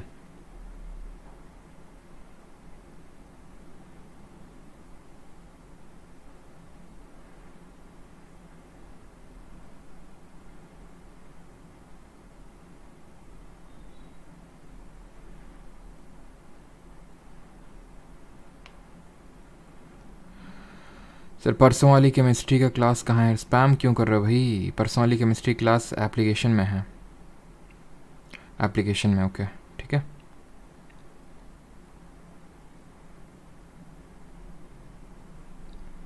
चलिए, तो अब आते हैं एक मेटल की रिएक्शन दूसरे मेटल के साथ। देखो ये एक मेटल 1 है, ये मेटल 2 का सॉल्ट है, ये मेटल 1 का सॉल्ट और ये मेटल बन गया। आप इसको हम बोलते हैं डिस्प्लेसमेंट रिएक्शन, जहाँ पे एक मेटल दूसरे को डिस्प्लेस कर रहा है। आपसे डिफरेंट टाइप की इस तरह से क्वेश्चन पूछता है, 4 रिएक्शन लिख देता है और पूछता है कि इसमें से कौन सी रिएक्शन फीजिबल है और कौन सी नहीं है। फीजिबल का मतलब होता है जो कौन सी रिएक्शन हो जाएगी, नॉट फीजिबल कौन सी रिएक्शन नहीं होगी। हमें कैसे पता चलेगा? पता चल जाएगा, इसीलिए तो हमने कैटरीना वाली स्टोरी आपको बताई थी। कैटरीना ने कार मांगी, ऑल्टोज एंड फरारी, फिर भी क्या मिली? Silver Audi. तो वो हमें इसी से पता चलेगा। कैसे है मैं आपको बताता हूँ। देखो जैसे कि मैंने ये एक रिएक्शन लिखी, metal 1 plus metal 2 salt gives us metal 1 salt plus metal ये मेटल 2, इस तरह से हमें मिल गया। लेकिन अगर मैं यही फिर से रिएक्शन लिख दूँ, ये रिएक्शन लिख दूँ मेटल 1, ये सेम रिएक्शन मेटल 2 सॉल्ट, और ऐसे करके बोल दूं, ये रिएक्शन होगी ही नहीं। बट कंसिडरिंग कि ये मेटल 1 दूसरा है, या फिर चलो यहाँ पे मेटल 3 और मेटल 4 ले लेते हैं, ये रिएक्शन नहीं होगी। क्यों? इसके पीछे का कारण है। कारण ये है कि ये जो मेटल है ये ज़्यादा रिएक्टिव था इस मेटल 2 से, इसलिए इसने उसके खुद के सॉल्ट से उसको डिस्प्लेस कर डाला। ये मेटल 3 रिएक्टिव नहीं होगा इस मेटल 4 से ज़्यादा, इसलिए उसके सॉल्ट से उसको डिस्प्लेस नहीं कर पाया। अब अगर तुमको ये बात समझ नहीं आ रही केमिस्ट्री की भाषा, तो फिर से तुम चलो अपनी भाषा। देखो ये तुम हो, ठीक है, ये तुम्हारा दोस्त है और ये तुम्हारी दोस्त की, समझ गए? ठीक, तुम देख देख के जल रहे हो, ठीक, और तुम्हें ये डिस्प्लेस करना है इसको, ठीक है, इसको डिस्प्लेस करना है तुमको। कब डिस्प्लेस कर पाओगे? जब उससे ज़्यादा स्मार्ट होगे, तभी तो कर पाओगे। सिंपल। अगर तुम इससे ज़्यादा स्मार्ट नहीं होगे तो ये फिर क्यों तुम्हारे पास आना चाहेगा? बताओ, ये जो है फिर तुम्हारे पास क्यों आना चाहिए जब तो पहले से इसके पास है, ठीक है। तो फिर तुम्हारे पास क्यों? समझे अब? तो इसी वजह से जो मेटल 1 है उसको ज़्यादा रिएक्टिव होना पड़ेगा मेटल 2 से, तभी डिस्प्लेस कर पाएगा। जैसे फॉर एग्जांपल यहाँ पे मैं एक क्वेश्चन लिखता हूँ, वही चीज़ यहाँ पे लिखी हुई है, ठीक है। जैसे यहाँ पे लिखा हुआ है, जैसे कॉपर है, ठीक है, इसने सिल्वर को क्यों डिस्प्लेस कर दिया? बिकॉज कॉपर ऊपर था सिल्वर से रिएक्टिविटी सीरीज में। ये रहा कॉपर और ये रहा, ये मैं आपको दिखाता हूँ यहाँ पे हाईलाइट करके, ये रहा कॉपर और ये रहा सिल्वर। कॉपर ऊपर है ना, कॉपर ऊपर है, ठीक है। अगर यही मैं रिएक्शन ले लूँ, जैसे फॉर एग्जांपल जैसे यहाँ पे मैं रिएक्शन ले लूँ जिंक प्लस AlCl3, ठीक, ये रिएक्शन फिजिबल नहीं होगी। क्यों? ऑल्टोजेन, ठीक है, एल्यूमिनियम ऊपर है, जिंक नीचे, एल्यूमिनियम तुमसे ज़्यादा स्मार्ट है जिंक से, डिस्प्लेस नहीं कर पाओगे उसको। सिंपल, ठीक है। भूलेंगे? नहीं भूलेंगे आप। This is called as displacement reaction also. विस्थापन क्रिया। केमिकल प्रॉपर्टीज़ पढ़ते हैं नॉन मेटल्स की। Non metal do not react with water, steam और डाइल्यूट एसिड। क्यों नहीं रिएक्ट करते हैं? Because the reason is that they act as an electron acceptor. ठीक है, ये इलेक्ट्रॉन एक्सेप्टर के तौर पे करते हैं। They can not give electron to H+ ions of acid to reduce them to hydrogen gas. वो इलेक्ट्रॉन नहीं दे पाएंगे भाई। इलेक्ट्रॉन कहाँ से देंगे? वो खुद ही ले रहे हैं भाई, हमको दे दो हमको दे दो। वो देंगे कहाँ से हाइड्रोजन को, ताकि उसको हाइड्रोजन यानी H2 गैस में उसको बना सकें। तो इसलिए रिएक्ट नहीं करते हैं। But on heating readily they form oxides और सॉल्ट विद कंसनट्रेटेड एसिड्स। अगर उनको हम हीट करें बहुत ज़्यादा, वो बहुत जल्दी ऑक्साइड्स बना लेते हैं। ठीक है, अगर कंसनट्रेटेड एसिड के प्रेजेंस में इनको हीट किया है। डेल्टा का मतलब यहाँ पे हीट होता है। ठीक, अब आते हैं रिएक्शन बिटवीन मेटल्स और नॉन मेटल्स। हमने मेटल की रिएक्शन वाटर के साथ देखी, एसिड के साथ देखी, मैश पढ़ा। एक मेटल की रिएक्शन दूसरे मेटल सॉल्ट के साथ देखी, कब फिजिबल होगी कब नहीं होगी वो देखा। अब एक मेटल की रिएक्शन दूसरे नॉन मेटल के साथ देखते हैं। मेटल्स क्या होते हैं हमारे? मेटल्स होते हैं इलेक्ट्रॉन डोनर्स। नॉन मेटल को क्या होते हैं? Electron acceptor.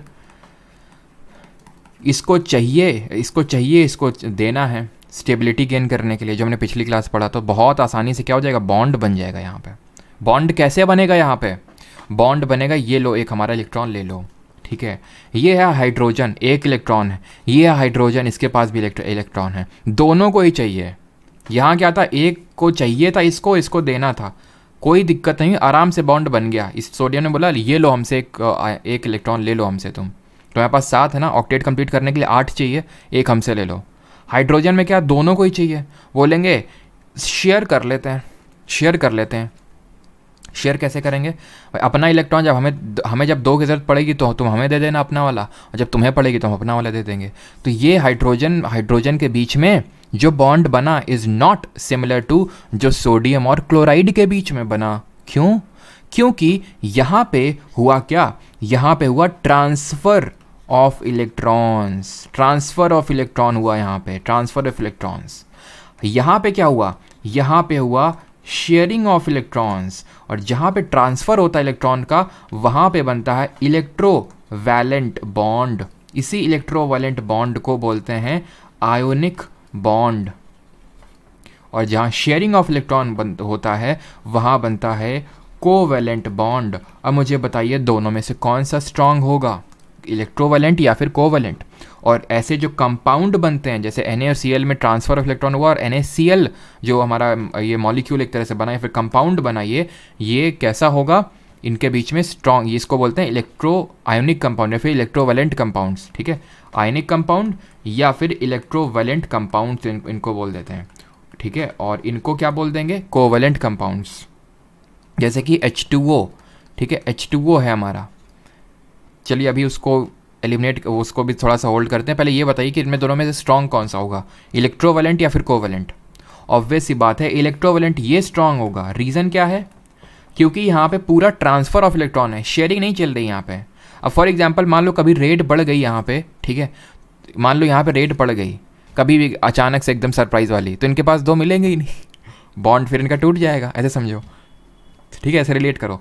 तो जो ये होता है, ये आपका रिलेटिवली वीक बॉन्ड होता है as compare to electrovalent bond. अब यहीं से हमें इलेक्ट्रोवैलेंट जो कंपाउंड और जो कोवैलेंट कंपाउंड है उनकी प्रॉपर्टीज़ के बारे में पता चलेगा। तो यहाँ पे आप देख सकते हैं किस तरह से ये इलेक्ट्रॉन जा रहा है क्लोरीन के पास। और यहाँ पे भी देख सकते हैं आपका किस तरह का बॉन्ड बनेगा? आयोनिक बॉन्ड बनेगा। आयोनिक बॉन्ड क्यों बनेगा? बिकॉज मैग्नीशियम के पास 2 वैलेंस इलेक्ट्रॉन्स है, यानी कि 2 इलेक्ट्रॉन देने की क्षमता रखता है। तो 2 क्लोरीन को बुलाएगा, दोनों मेरे पास आओ, तुम दोनों को एक एक चाहिए ना, ये लो, एक तुम लो एक तुम लो। तो क्या बनेगा यहाँ पे? यहाँ पे बनेगा आयोनिक बॉन्ड। क्लियर है? ठीक है, क्लियर है यहाँ पे सभी को? ऑलराइट, चलिए। तो अब यहाँ पे आयोनिक बॉन्ड आप देख सकते हैं किस तरह से बना है। तो प्रॉपर्टीज देख लेते हैं आयोनिक कंपाउंड की। फिजिकल नेचर क्या होगा? Ionic compound are hard crystalline solid because of strong force of attraction between positive and negative ion. This compound are generally brittle and break into pieces when pressure is applied. Melting and boiling point कैसा होगा? क्योंकि bond strong है तो bond तोड़ने के लिए बहुत ज़्यादा टेम्परेचर चाहिए। This compound have high melting points as large amount of energy is required to break strong inter ionic attraction. Solubility की बात करें, these compounds are soluble in water and insoluble in organic solvent, not that much important. Conduction of electricity, the the conduction of electricity through a solution involves movement of charge. Ionic and electrovalent compound are good conductor of electricity. बस ध्यान रखना इतनी चीज़ को कि जो हमारे ionic और जो इलेक्ट्रोवेलेंट कंपाउंड्स होते हैं वो गुड कंडक्टर्स होते हैं इलेक्ट्रिसिटी के, बट दे कंडक्ट इलेक्ट्रिसिटी इधर इन मॉल्टन फॉर्म और इन देयर एक्वस सोल्यूशन, ठीक है, फ्री स्टेट में नहीं। क्लियर है यहाँ तक सभी को? किसी को कोई डाउट तो नहीं है यहाँ तक? एक बार कंफर्म करिए, फिर हम लोग आगे बढ़ते हैं।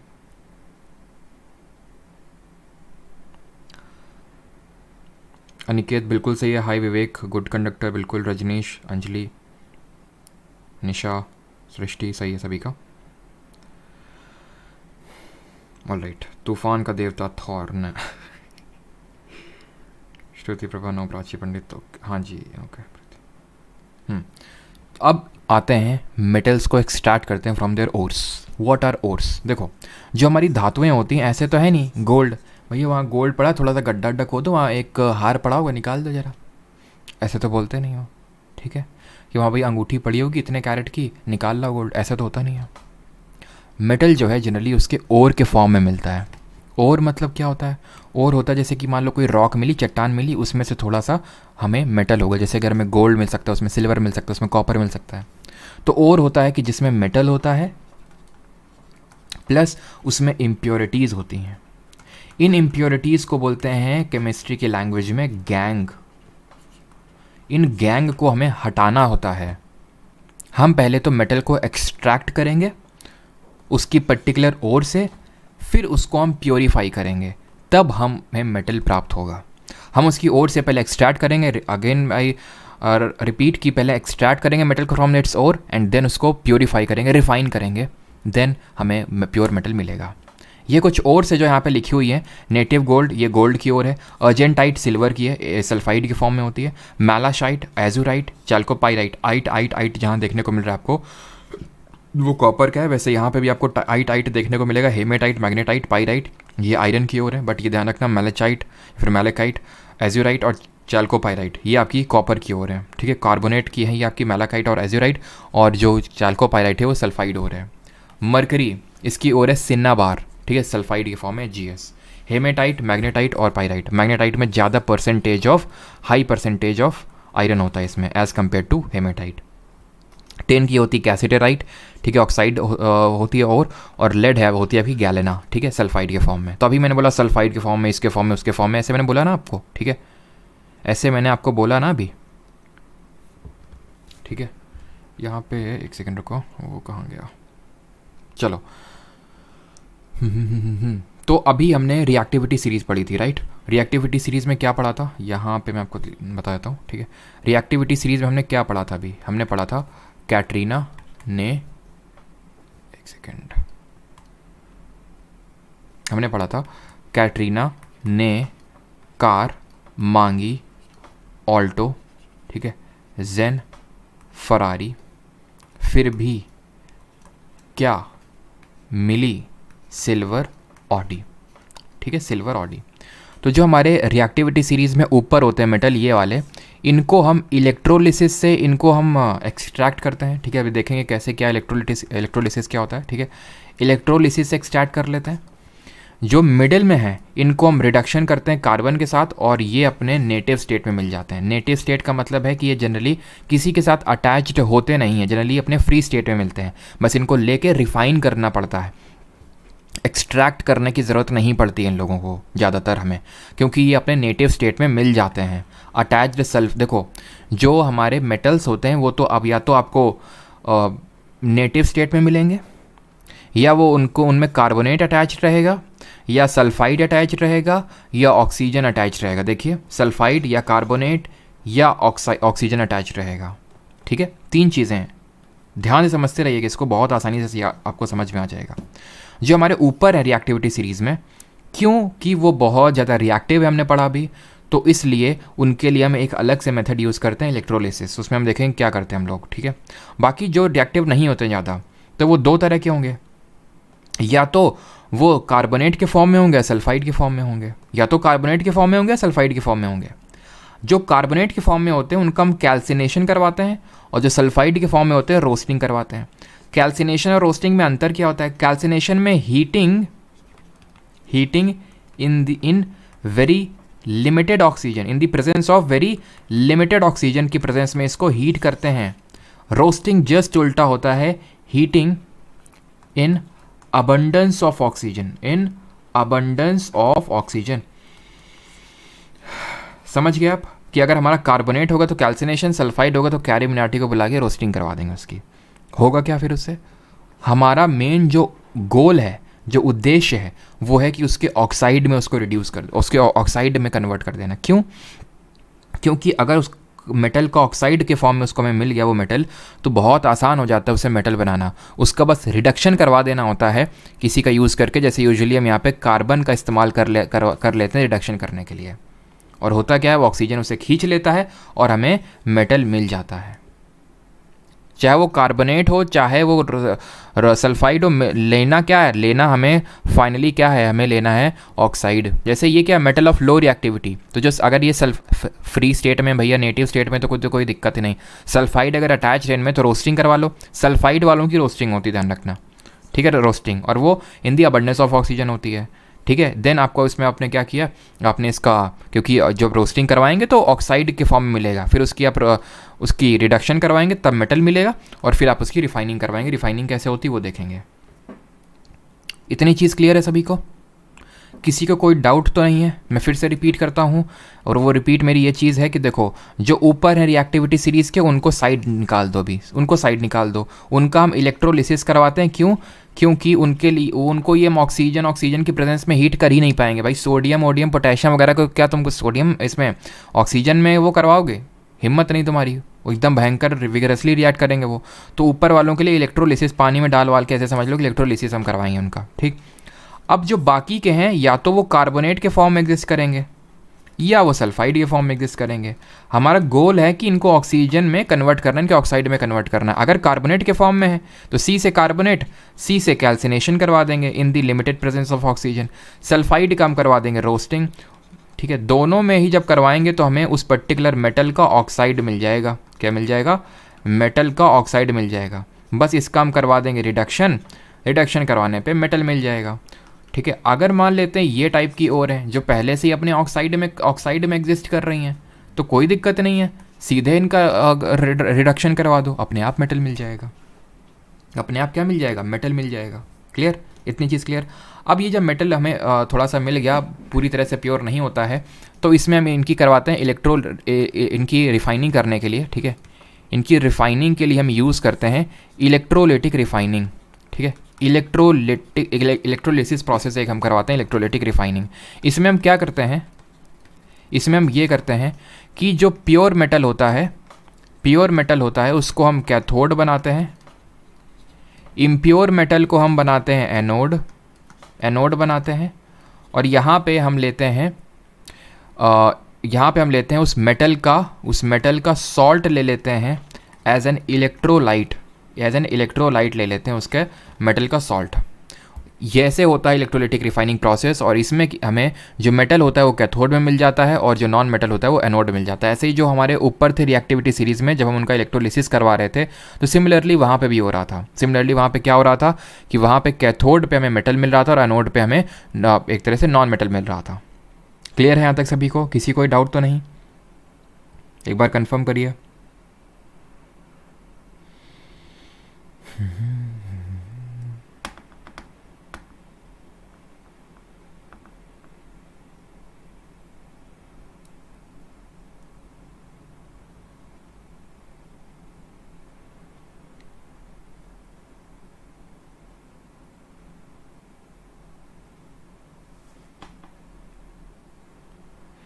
सर इसका इलेक्ट्रोलिसिस का बता दीजिए। चलो इलेक्ट्रोलिसिस का एग्जांपल बता दें तो चलो यहाँ पे ले लो, जैसे ऊपर हमारा रिएक्टिविटी सीरीज़ में सोडियम होता है, तो मान लेते हैं NaCl है, ठीक है। जब इसका हम इलेक्ट्रोलिसिस कराएंगे ना, तो कैथोड पे रिएक्शन कुछ इस तरह से होगी हमारी। Na मतलब सोडियम होगा, ठीक है, ये इलेक्ट्रॉन ले लेगा और सोडियम बना देगा, ठीक है। इसी तरह अगर हम बात करें अगर इसी तरह हम बात करें एनोड में क्या रिएक्शन होगी? क्लोरीन को लेंगे, ठीक है, और ये क्लोरीन जो है ये 2Cl negative chlorine plus 2 electron दे देगा। तो हमें कैथोड पे मिल जाएगा मेटल और एनोड पे मिल जाएगा क्लोरीन। ऑलराइट, ये होता है हमारा इलेक्ट्रोलिसिस का प्रोसेस। अब यहाँ पे आपको एक चीज़ बताना चाहूँगा, एक चीज़ वो ये है कि जैसे अभी हमने कार्बन के साथ रिडक्शन करवाया, ठीक है, ऐसे ही कभी कभी हम क्या करते हैं, रिडक्शन के लिए दूसरे मेटल का यूज़ कर लेते हैं। जैसे कि फॉर एग्जांपल मान लेते हैं हमें ऑक्साइड के फॉर्म में ये मैंगनीज़ है, ऑक्साइड के फॉर्म में मिल गया, ठीक है, तो हम कार्बन का यूज़ ना करवा के, कार्बन की रिएक्शन ना करवा के किसी मेटल को ले लेंगे जो इससे ज़्यादा रिएक्टिव होगा। जैसे एल्यूमिनियम को ले लेते हैं, ये क्या करेगा, ये एल्यूमिनियम इस ऑक्सीजन को ले उड़ेगा और ये मैंगनीज बच जाएगा। This chemical reaction is not balance, let me tell you, ठीक है, बैलेंस नहीं, इसको बैलेंस करेंगे तो यहाँ पे आपको L2O3 है, तो यहाँ पे आप 4 करिए, ठीक है, क्यों, और यहाँ पे 2 करिए, 2 3 6 हुआ, 3 यहाँ पे रखिए, ठीक है, और यहाँ पे 3। अब ये केमिकल रिएक्शन बैलेंस है, कैसे करनी होती है वो भी हम केमिकल रिएक्शन वाले चैप्टर में पढ़ेंगे। तो यहाँ पे हम दूसरे को भी यूज़ कर सकते हैं। अब यहाँ पे मैंने इस चीज़ को क्यों बताया, it has a purpose, because एक प्रोसेस होता है जिसको हम बोलते हैं थर्माइट प्रोसेस। थर्माइट प्रोसेस को जो हमारी रेल की पटरियाँ होती हैं, जो रेलवे ट्रैक्स होते हैं, उनको ज्वाइन करने के लिए यूज़ किया जाता है। जो रेलवे ट्रैक्स होते हैं उनको ज्वाइन करने के लिए यूज़ किया जाता है। कैसे, Fe2, जब हमारी रेलवे जो ट्रैक्स होते हैं जैसे उनमें Fe2O3 है वो, ठीक है, तो वहाँ पे हम एल्यूमिनियम को ले लेते हैं, एल्यूमिनियम जो कि ज़्यादा रिएक्टिव है इससे, और ये क्या करता है, एल्यूमिनियम इस ऑक्साइड को हटा देता है और हमें सिर्फ मिल जाता है आयरन। तो इस पर्टिकुलर रिएक्शन को हम यूज़ करते हैं to join the railway tracks, thermite process, जो कि एक तरह की हमारी कैसी रिएक्शन है, डिस्प्लेसमेंट विस्थापन है, बिकॉज डिस्प्लेस कर दिया एल्यूमिनियम ने आयरन को, तो हमारी कैसी रिएक्शन हो गई, डिस्प्लेसमेंट रिएक्शन। और ध्यान रखना ये यूजुअली हमारी एक्सोथर्मिक होती है। अभी मैंने आपको पढ़ाया नहीं एक्सोथर्मिक क्या होता है, बट फिर भी अगर पता है तो ठीक है। एक्सोथर्मिक वैसे वहाँ पे भी देखेंगे जब केमिकल रिएक्शन वाला चैप्टर देखेंगे। एक्सोथर्मिक का मतलब है जहाँ पे हीट इवॉल्व होती है, हीट निकलती है। क्लियर है यहाँ तक सभी को? रिफाइनिंग भी हो गई। अब आते हैं हमारा आखिरी टॉपिक पढ़ते हैं, दैट इज़ कोरोजन। कोरोजन का मतलब होता है जंग लगना। अब जंग कैसे लगती है, किस कलर की लगती है, वो डिपेंड करता है कि आप किस मेटल की बात कर रहे हैं। जैसे अगर हम बात करें आयरन में, सभी लोग जानते हैं आयरन में ब्राउन कलर की जंग लग जाती है, राइट। अगर उसको हम थोड़ी दिनों तक बाहर खुला छोड़ दें आयरन को तो उसमें जंग लग जाती है, और वो जंग जो होती है ब्राउन कलर की वो आयरन ऑक्साइड की वजह से लगती है ना। इसी तरह अगर हम जैसे कॉपर को, तांबे को, अगर आपने तांबे का कोई आपके घर में यूटेंसिल होगा तो आपने ऑब्जर्व किया होगा कि उसमें ग्रीन कलर का कोटिंग चढ़ जाता है, ग्रीन कलर की उसमें कोरोजन हो जाता है, ठीक है। और वो क्यों होता है? Due to deposition of copper carbonate, ठीक है। जो कॉपर है वो कॉपर, जो कार्बन डाइऑक्साइड जो एटमॉस्फेयर में प्रेजेंट है उसके साथ रिएक्ट कर जाता है और ये हमें ग्रीनिश या तो थोड़ा सा ग्रीन, हाँ वैसे ग्रीन कोट ही मिलता है, कहीं पे थोड़ा सा ब्लूइश टाइप भी हो जाता है, बट ग्रीन ही होता है वो, ठीक है, कॉपर कार्बोनेट का, ठीक है, कॉपर कार्बोनेट की वो कोटिंग चढ़ जाती है उसमें। और अगर हम बात करें जैसे सिल्वर, जो हमारा सिल्वर होता है, इसको अगर हम खुले में छोड़ दें तो ये ब्लैक कलर में कन्वर्ट हो जाता है, बिकॉज इसमें सिल्वर सल्फाइड की ब्लैक कोटिंग चढ़ जाती है इसमें। अब बात ये आती है अगर हमें इनको कोरोजन से प्रोटेक्ट करना है तो उसके क्या तरीके हैं? तो उसके बहुत सारे तरीके हैं। जैसे कि कुछ तो तरीके हैं कि उसकी आप एलॉइंग कर दीजिए। एलॉइंग का मतलब होता है उसको मिक्स कर दीजिए किसी दूसरे मेटल या नॉन मेटल के साथ, उससे उसकी प्रॉपर्टीज़ एनहांस हो जाती हैं और बेटर हो जाती हैं उसकी प्रॉपर्टीज़। कैसे बेटर होती हैं? जैसे कि अगर हम बात करें, मैंने आपको बताया था जो हमारा आयरन होता है वो इतना सॉफ्ट होता है कि आप उसे यूज़ ही नहीं कर पाएंगे, तो इसलिए हम क्या करते हैं, फिर बहुत लचीला है वो, तो इसमें हम थोड़ा सा कार्बन मिक्स कर देते हैं। जैसे हम स्टील जो कि कितना ड्यूरेबल होता है कि नहीं होता है, तो वो कैसे बनता है? जब आयरन में हम कार्बन और निकल डाल देते हैं कभी कभी, और ठीक है स्टील, और आपने स्टेनलेस स्टील बनानी है, एकदम चमकती धमकती हुई स्टील बनानी है, तो आप आयरन में कार्बन की जगह क्रोमियम और निकल को ऐड कर दीजिए, ठीक है। तो एलॉय क्या होते हैं? एलॉय होते हैं दो, ठीक है, 2 और मोर मेटल्स या फिर नॉन मेटल्स का होमोजेनियस मिक्सचर। ये क्या होते हैं हमारे एलॉयज? क्या होते हैं? सोल्यूशन होते हैं, बिकॉज हमने पढ़ा था कि जो होमोजेनियस मिक्सचर होते हैं वो सोल्यूशन कैटेगरी में आते हैं, ठीक है। इसी तरह जैसे कि अगर मैं बात करूँ गोल्ड की, ठीक है, गोल्ड जो AU होता है, मैंने आपको अभी बता रहा था कि वो 24 कैरेट नहीं होता है, बिल्कुल गोल्ड 24 कैरेट का पहन ही नहीं सकते हैं आप, इतना सॉफ्ट होता है। यूजुअली जो प्योरेस्ट फॉर्म ऑफ गोल्ड होता है जिसको हम पहन सकते हैं दैट इज़ 22 कैरेट का। ये 22 कैरेट सिग्निफाई करता है कि इसमें 22 ग्राम, मतलब 22 पार्ट्स हैं गोल्ड के, नॉट ग्राम, 22 पार्ट्स हैं इसमें गोल्ड के, और जो बाकी का जो 2 पार्ट है उसमें या तो आपका कॉपर होगा या सिल्वर होगा। यूजुअली इसकी जो थोड़ी सी टफनेस बढ़ाने के लिए, ड्यूरेबिलिटी बढ़ाने के लिए हम कॉपर या फिर उसमें सिल्वर ऐड कर देते हैं। सोल्डर की अगर बात करें तो इसमें ये लेड और टिन का एक ये हमारा अलॉय होता है। ब्रॉन्ज अगर बात करें तो ये कॉपर और टिन का, ठीक है, कॉपर और टिन का अलॉय होता है। ब्रास अगर बात करें कॉपर और जिंक, इसको हिंदी में बोलते हैं जस्ता, ठीक है, तो कॉपर और जिंक का अलॉय होता है। गन मेटल की अगर बात करें कॉपर, जिंक और टिन का अलॉय होता है। और अगर बात करें जर्मन सिल्वर तो इसमें सिल्वर नहीं होता, ध्यान रखना। जर्मन सिल्वर में सिर्फ आपका कॉपर, जिंक और निकल होता है। नाइक्रोम निकल, क्रोमियम आयरन। मैग्नेलियम मैग्नीशियम और एल्यूमिनियम, नाम से ही पता चल रहा है, नाइक्रोम तो निकल और क्रोमियम और आयरन, मैग्नीशियम और एल्यूमिनियम, ठीक है। ड्यूराल्यूमिन का सब ऐसा ही होता है ना, तो कितना आसान होता है याद करना। मैं कोशिश तो करूँगा एक दो को, तो तीन आपको यहीं पे याद करवा दूँ, ठीक है। ये दो तो आपको ऐसे ही याद हो गए। ड्यूराल्यूमिन एल्यूमिनियम हो गया इसमें आपका, एल्यूमिनियम। और मैंगनीज और कॉपर, कॉन्स्टेंटिन कॉपर और टिन, ठीक है, और निकल, कॉन्स्टेंटिन कॉपर और निकल, टिन नहीं है, ध्यान रखना इसमें। जैसे कि अगर हम बात करें आप ब्रास को कैसे याद रख सकते हैं, ब्रास को ऐसे याद रख सकते हैं, देखो बिकॉज, ठीक है, बिकॉज, है ना। बी से हो गया ब्रास, सी से ये कॉपर और जेड से हो गया जिंक, ऐसे याद रख सकते हैं ब्रास को। बिकॉज जब भी ब्रास है तो बिकॉज, तो बी से ब्रास, कॉज से कॉपर और ज से जिंक, इस तरह से इसको याद रख सकते हैं। फिर अगर हम बात करें ब्रॉन्ज को कैसे याद रख सकते हैं, ये बहुत ही मतलब जो कॉमनली यूज़ होते हैं, ठीक है। इसमें होता क्या है, जो ब्रास होता है इसमें आपका रफली 70% होता है आपका जिंक और 30% होता है इसमें रफली आपका कॉपर। इसमें क्या होता है, रफली 90% होता है कॉपर और टिन होता है रफली 10% इसमें मिक्स किया जाता है जो ब्रॉन्ज होता है।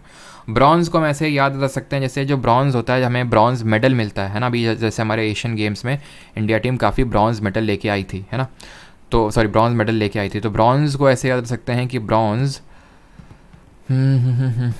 तो ऐसे याद रख लो आप, ठीक है, कि कज़िन से याद कर लो कि ब्रॉन्ज जो है होता है वो ब्रास का कज़िन होता है, कज़िन, ठीक है, कज़िन, ऐसे याद रख सकते हैं, कज़िन, ठीक है। क से हुआ कॉपर और ये जिन, ठीक है, कज़िन ऐसे करके। जिंक से जिंक मत कर देना, ये टिन है यहाँ पे आपका, ठीक है, तो इसको आप ऐसे याद रख सकते हैं। बाकी तो आप थोड़ी सी कोशिश करिएगा याद करने का। और यहाँ पे एक और एलॉय देख लीजिए, रोल्ड गोल्ड होता है आपका एक एलॉय, ठीक है, रोल्ड गोल्ड, ठीक है। जब हम, आपने सुना भी होगा इसका नाम, जब गोल्ड अबे सस्ती ज्वेलरी लेनी होती है तो हम रोल्ड गोल्ड लेते हैं। रोल्ड गोल्ड क्या होता है, उतना महंगा आता नहीं है और गोल्ड की तरह दिखता है ये। तो रोल्ड गोल्ड की अगर बात करें, ये होता है आपका कॉपर और एल्यूमिनियम, कॉपर एंड एल्यूमिनियम का एलॉय होता है। तो ऐसे याद रख सकते हैं, कोल, ठीक है, रोल्ड गोल्ड कोल, ठीक है। रोल्ड गोल्ड क्या होता है, कोल होता है, तो क से कॉपर हो गया और अल से हो गया एल्यूमिनियम, ऐसे करके याद रख सकते हैं इसको, रोल्ड गोल्ड को, ठीक है। बाकी देखिएगा थोड़ा सा इसको याद करिएगा बिकॉज इंपॉर्टेंट है। आखिरी चीज़ पे आते हैं, that is galvanization and anodizing. और एक चीज़ ध्यान रखिएगा, ऑलवेज रिमेंबर वन थिंग, जो एलॉयज़ होते हैं ना, जो एलॉयज़ होते हैं, ये चीज़ ध्यान रखना, alloys have low conductivity than their low conductivity compared to their respective metals,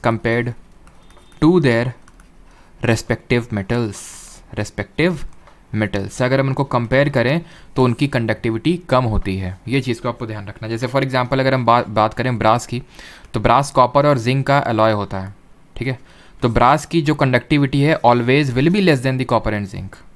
bronze की अगर बात करें, ब्रॉन्ज ऑलवेज कॉपर और टिन से इसकी कम कंडक्टिविटी होगी ब्रॉन्ज की, ठीक है, ये चीज़ ध्यान रखना। गैल्वेनाइजेशन और एनोडाइजिंग की बात करें, ये क्या होता है, तो गैल्वेनाइजेशन है कि जब हम मेटल में जिंक की कोटिंग कर दें, जिंक की कोटिंग मेटल में कर देते हैं, उसको हम गैल्वेनाइजेशन बोलते हैं। जैसे कि हम आयरन में अगर जिंक की कोटिंग कर दें ताकि उसमें कोरोजन ना हो, जंग ना लगे, उसको हम गैल्वेनाइजेशन बोलते हैं। एनोडाइजिंग क्या होता है, एनोडाइजिंग होता है जब हम एल्यूमिनियम की लेयर चढ़ा दें इलेक्ट्रोलिटिकली, ठीक है, जब हम एल्यूमिनियम की लेयर चढ़ा दें किसी में इलेक्ट्रोलिटिकली, मतलब ये है कि ये तो है कि फिज़िकल प्रोसेस है कि भाई आप जिंक लेके आए और आपने उसकी कोटिंग चढ़ा दी, बहुत आसान है फिजिकली, आप लेके और आराम से आपने चढ़ा दी उसकी, या फिर किसी चीज़ से लेप लगा दिया। ये क्या है, यहाँ पे पूरा आपको इलेक्ट्रोलिटिक प्रोसेस करना पड़ता है एल्यूमिनियम की लेयर लगाने के लिए, ठीक है। तो ये दो अंतर होते हैं कि गैल्वेनाइजेशन जिंक, एनोडाइजिंग एल्यूमिनियम, ये होता है फिजिकली और ये होता है इलेक्ट्रोलिटिकली, ख़त्म, ठीक है। अब यहाँ पर हम लोग करते हैं क्वेश्चंस को अटैम्प्ट जल्दी से, ठीक है, क्वेश्चंस। और बाकी यहाँ पे आप देख सकते हैं कंप्लीट बायोलॉजी भी हम लोग कल पीपीटी रेडी हो रही है, ठीक है, तैयार हो रही है।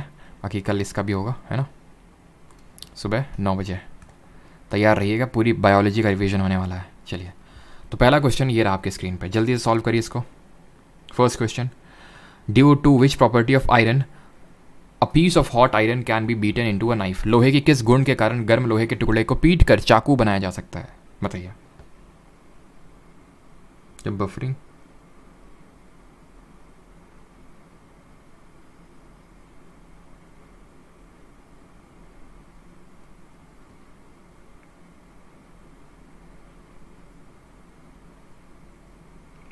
9 to 5 कल नहीं होगा, ठीक है। 9 to 5 नहीं होगा कल, इतना लेट नहीं होगा, ठीक है। कल जल्दी हो जाएगा बिकॉज पॉलिटी बड़ा है, बायोलॉजी उतना बड़ा नहीं है। कल मुश्किल से 1 बजे तक जाएगा, 1 बजे से बियॉन्ड तो जाने के कोई चांस नहीं है। ज्योग्राफी 5 घंटे गया था, पॉलिटी 6 घंटे, बायो 4 घंटे जाएगा और केमिस्ट्री लगभग 3.5 घंटे, ठीक है। Due to which property of iron a piece of hot iron, ये आप क्या होगा आपका B10, ठीक है। मैलेबिलिटी होगा option number A. The metals that produce ringing sound are said to be टन टना टन टन टन टारा, सोनरस, ठीक है। Option number B. Which of the following metal is the purest form of iron, purest form of iron. Iron के different form होते हैं, जैसे कि आपका तो एक होता है कि पिग आयरन होता है, एक रॉट आयरन होता है, कास्ट आयरन होता है। तो रॉट आयरन जो होता है वो प्योरेस्ट फॉर्म होता है, ऑप्शन नंबर बी यहाँ पे सही आंसर होगा, ठीक है।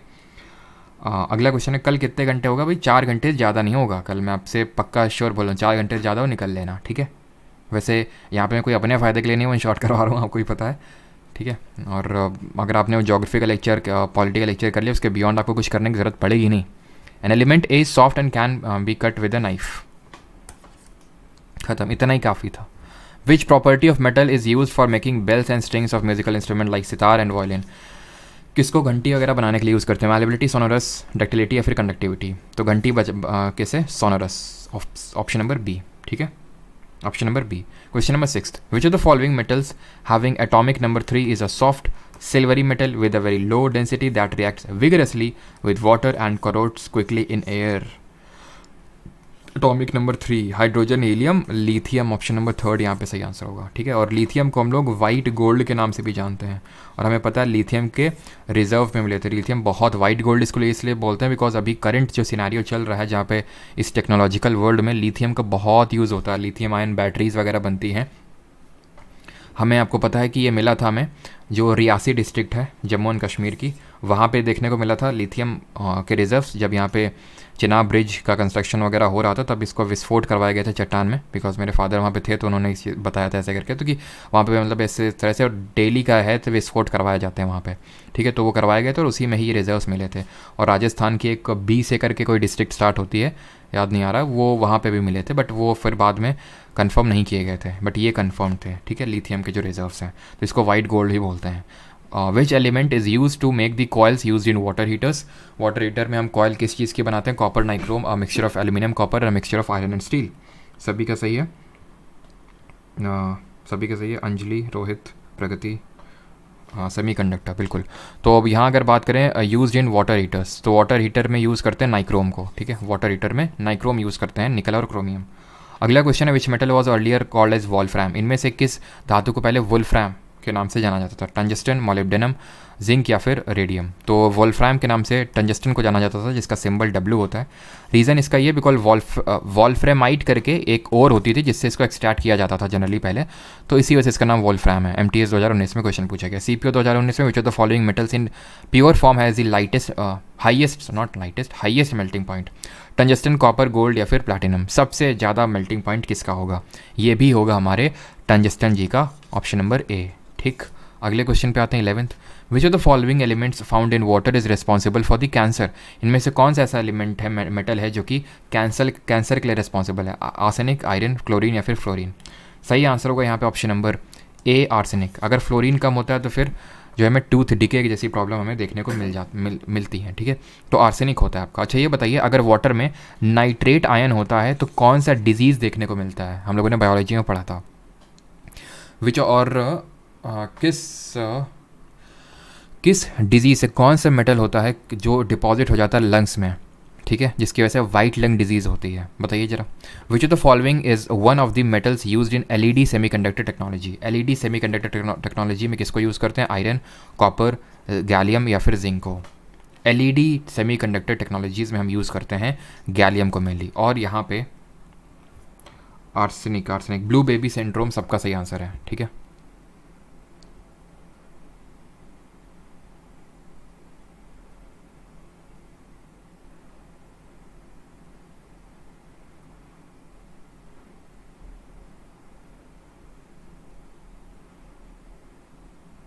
ठीक है, इसका सही आंसर ब्लू बेबी सिंड्रोम सबका सही है। ठीक है, blue baby syndrome.